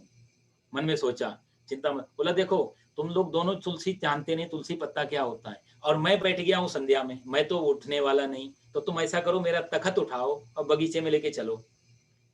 अब चेलों ने माथा ठोका, उससे अच्छा तो तुलसी का पत्ता ही ले आते, गुरुजी को ले जाने। दोनों ने उठाया, बेचारे गुरुजी को बगीचे में ले गए। अब गुरुजी ने वहां जाके तुलसी दल निकाले, वापस फिर पूजा के स्थान में ला बिठा दिया। गुरुजी बोले बेटा तुलसी दल भूलोगे तो नहीं। चेला बोले गुरुजी इस जन्म की कौन से गए, कई जन्मों तक हम तुलसी दल नहीं भूलेंगे। ये तो ये आचार्योपासनम का अर्थ होता है जहां अपना अहंकार विसर्जन कर दिया जाए, जहां कोई चालाकी नहीं रखा। फिर वहां से जो कह रहे हो, यदि प्रश्न भी आ रहा हो तो समर्पित भावना से आ रहा हो, प्रश्न ईगोइज्म से ना निकल रहा हो कि आप ये जानते हो। वहां क्वेश्चन अपनी जिज्ञासा हो अपने परिवर्तन के लिए, वहां क्वेश्चन नॉलेज ना रह जाए। आचार्योपासना तो इसलिए गुरु बनाने की ये परंपरा गुरु बनाने की भारत ने दी, सनातन धर्म ने दी कि बिना गुरु के ज्ञान नहीं और बिना गुरु के मुक्ति नहीं। इसका कारण यही था। और क्योंकि वही एक जगह थी जहां हम जीवन का रहस्य समझ पाते थे। जीवन जीने के लिए शिक्षक बहुत मिल जाते थे, गुरु नहीं मिल पाता। और गुरु के लिए जरूरी नहीं कि बॉडी फ्रेम में ही हो तो गुरु है। गुरु तो कोई भी बन सकता है, बिना बॉडी के भी गुरु। बस कहीं आस्था न्यौछावर कर दे। देखो साहब, द्रोणाचार्य के लिए एकलव्य कोई सामने नहीं था, उसने गुरु की जस्ट एक मूर्ति बनाई और बाण बनाना सीखा समर्पित भावना से, भाव पैदा कर लिया। इस मूर्ति में साक्षात द्रोणाचार्य बैठे हुए और मैं बाण, और अर्जुन से ज्यादा अच्छा धनुर्धारी बन गया क्योंकि अर्जुन से ज्यादा गहरा भाव पैदा कर पाया। इसलिए गुरु का रोल नहीं है कि वो कितना ऊंचा हो, शिष्य का रोल है उसका भाव कितना ऊंचा है। तो एकलव्य अर्जुन को हरा पाता है, कारण उसके भाव और उसकी निष्ठा का है। इसलिए मजबूरी में द्रोणाचार्य गुरु तो बने नहीं, लेकिन दक्षिणा में अंगूठा मांग लिया। ये कलंक द्रोणाचार्य कभी धुला नहीं पाए अपने सिर से कि अर्जुन के लिए एकलव्य का अंगूठा। एकलव्य पूछ लेता, गुरुजी आप तो कभी पढ़ाने नहीं आए, अंगूठा मांगना किस अधिकार से। लेकिन बेचारा उतना भी आप देखो ना, समर्पित भाव इतना भी नहीं पूछता। आप कभी आए भी नहीं, सिर्फ आपकी मूर्ति यूज की, वो भी आपने कोई पेटेंट नहीं करा लिया था कि मेरी मूर्ति भी कोई यूज नहीं कर पाएगा। मैंने जस्ट आपकी एक प्रतिमा को यूज करके गुरु मान के, और मैं आपको अंगूठा सही में दे रहा हूं, और दे दिया बिना कोई तर्क के, अमर हो गया। कारण ये था कि अर्जुन से ज्यादा निष्ठा रख पाया।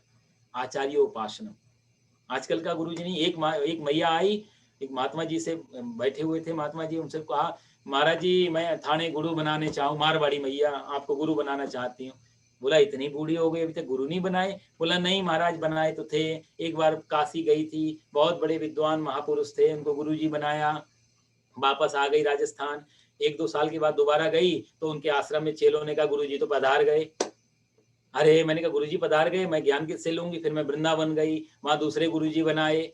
2 साल के बाद वृंदावन वापस गई तो वो गुरुजी भी पधार गए।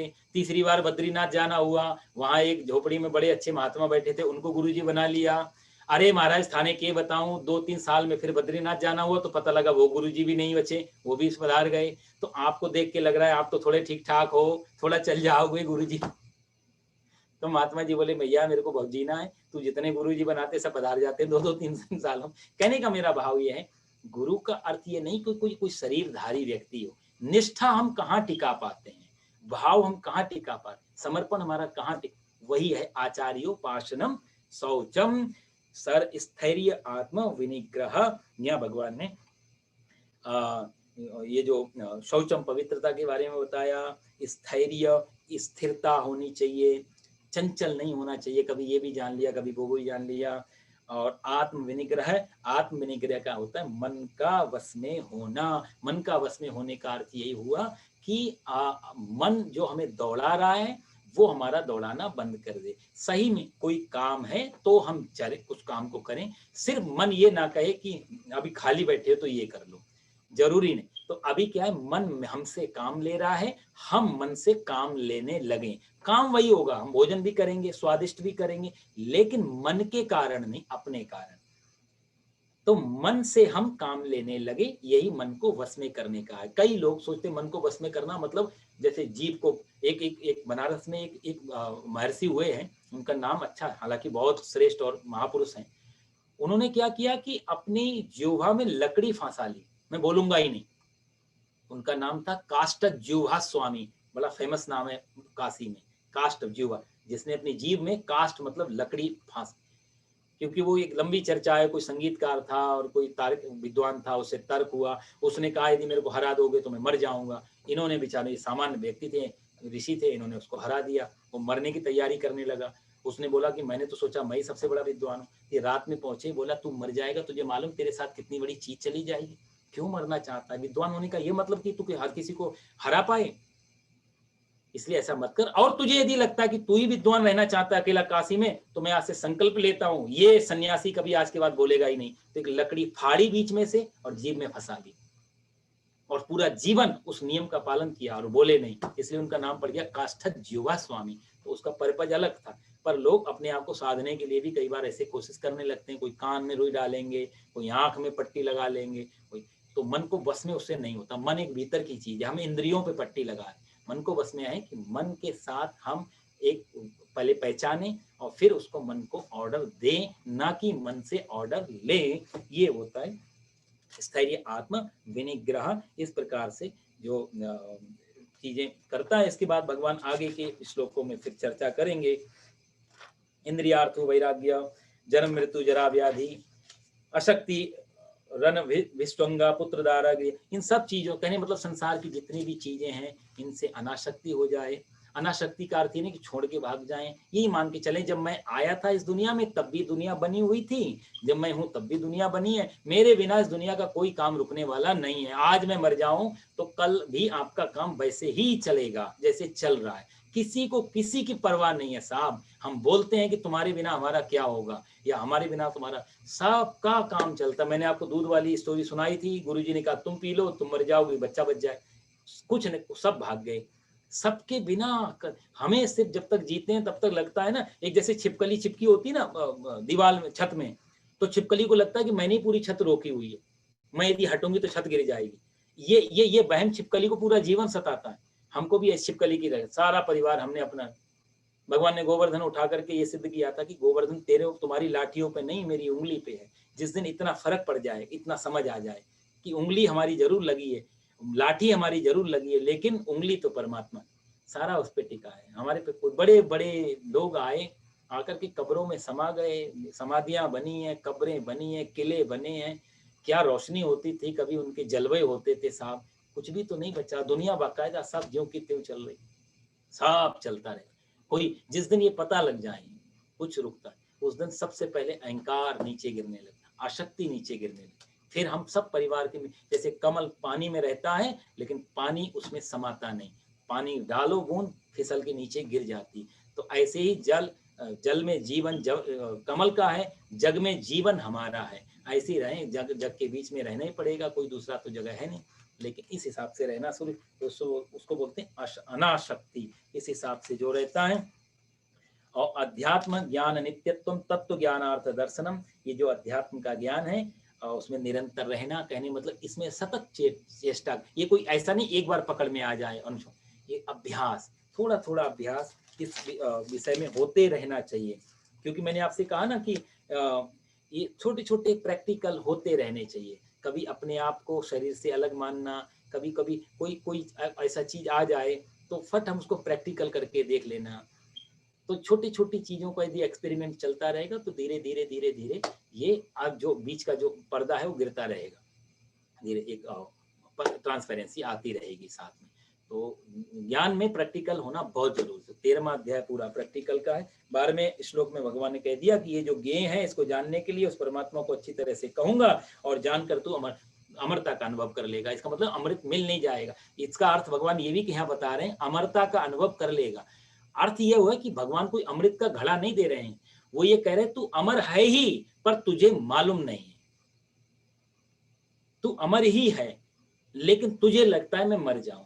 तो ये जो ज्ञान है इसके कारण तुझे पता चल जाएगा। इसलिए एक चीज और आपको बताऊं, मैं आपको जो इतना सुना रहा हूं ये मैं आपको ज्ञान नहीं दे रहा हूं, ज्ञान कोई किसी को दे नहीं सकता। ज्ञान हमेशा अंदर से प्रकट होता है। सिर्फ रास्ता, जैसे मैं आपको बताती, जैसे जीपीएस लगा हमारी कार में है तो जीपीएस डेस्टिनेशन को भी दिखाता है, स्टार्टिंग पॉइंट को भी दिखाता है, लेकिन ना उसमें स्टार्टिंग पॉइंट पे हम हैं ना डेस्टिनेशन पे। सिर्फ हमें ये बताता है इस पे चलो, इधर से चलो, इधर से निकलो, इधर से, बस डायरेक्शन देता है हमें। जो कोई भी गुरु किसी भी शिष्य को, कोई भी वक्ता किसी भी श्रोता को, कोई भी ज्ञानी किसी भी अज्ञानी को जब कुछ देता है तो डायरेक्शन देता है कैसे करना है। लेकिन ज्ञान, भगवान कृष्ण भी अर्जुन को ज्ञान नहीं दे पाएंगे। सिर्फ जो ज्ञान के लिए जो पात्रताएं होनी चाहिए, जो चीजें होनी चाहिए, जो वो दे पाएंगे। उसके बारे में अर्जुन जैसी पात्र बन जाएगा तो जस्ट तुरंत ज्ञान को उपलब्ध हो जाए। इसलिए अर्जुन कहेगा नष्टो मोहा स्मृतिर्लब्धुहा, त्वत्प्रसादात् मयच्युता, 18वें अध्याय में अर्जुन, मेरा मोह नष्ट हुआ, अभी तो रथ से उतरा भी नहीं तो दिया क्या, कुछ नहीं, देना लेना कुछ नहीं हो, सिर्फ और सिर्फ रियलाइजेशन, सेल्फ रियलाइजेशन, कहीं पे भी उसको पता चल जाए। एक शेर शेर गीदड़ के या बकरियों के झुंड में छोटा सा बच्चा आ गया और बकरी की तरह मैं करने लगा। एक दिन शेर उसको मिला जंगल में, बोला क्या तू बकरी की तरह मैं करता, तू तो शेर है। वो कहता है मैं शेर कैसे हूँ, ये बकरी मेरे को मारती है, कभी बकरा आके मेरे को सींग मारता है, मैं शेर होता तो मेरे से। बोला नहीं नहीं, तू रात दिन इन्हीं के बीच में रहता है इसलिए तुझे लगता है मैं तो बकरा हो गया हूँ, एक बार जोर से दहाड़ फिर देख तू। तो उसके बच्चे बात पे भरोसा कर दिया, उसने दहाड़ निकाली तो जितने बकरी और बकरा थे सब भाग गए। तो बताओ साहब, उस शेर ने इसको कुछ दिया नहीं, सिर्फ एक एक गाइडलाइन दी कि तू शेर है, सिर्फ तू अपने आप को बकरा मान के चल रहा है, बकरी का बच्चा मेमना मान के चल रहा है। तो ऐसे ही ज्ञान हो, जब भी ज्ञान होगा अंदर से होगा, उससे निकलेगा। और हम पाएंगे, महात्मा बुद्ध से जब किसी ने पूछा कि आपको ज्ञान हो गया, महात्मा बोले गलत शब्द है, गलत लाइन, मुझे ज्ञान नहीं हुआ, मैंने अज्ञान को छोड़ा, जो मैं मान के चल रहा था कि ये मैं हूं, बस ये बाकी अंदर जो बच गया वही शुद्ध मैं हूं। साबुन कपड़े को साफ नहीं करता, कपड़े की गंदगी को हटाता है। यदि कपड़ा गंदा ही होगा तो कोई भी दुनिया का साबुन साफ नहीं कर सकता। तो अब ये फर्क को समझ लेना। तो जब हम कहते हैं साबुन से कपड़ा साफ कर रहे हैं, भाषा की भूल है। हम इतना कह सकते हैं हम कपड़े की लगी गंदगी को साबुन से धो रहे। तो सारे शास्त्र, सारा ज्ञान, सारी चर्चा हमारे ऊपर लगे हुए अज्ञान के लेवल को छुटाने की है। ज्ञान हमारे अंदर से ही प्रकट होगा, जब भी होगा, जिस दिन भी निकलेगा अंदर से। तो गीता उसी में एक प्रयास है कि जब भी कुछ चेतना ऐसी जागे अंदर से अपने आप को पहचाने। ओम पूर्णमदः पूर्णमिदं पूर्णात् पूर्णमुदच्यते पूर्णस्य पूर्णमादाय पूर्णमेवावशिष्यते। सर्वे भवन्तु सुखिनः, सर्वे सन्तु निरामयाः, सर्वे भद्राणि पश्यन्तु मा कश्चित् दुःख भाग् भवेत्। ओम शांति शांति शांति।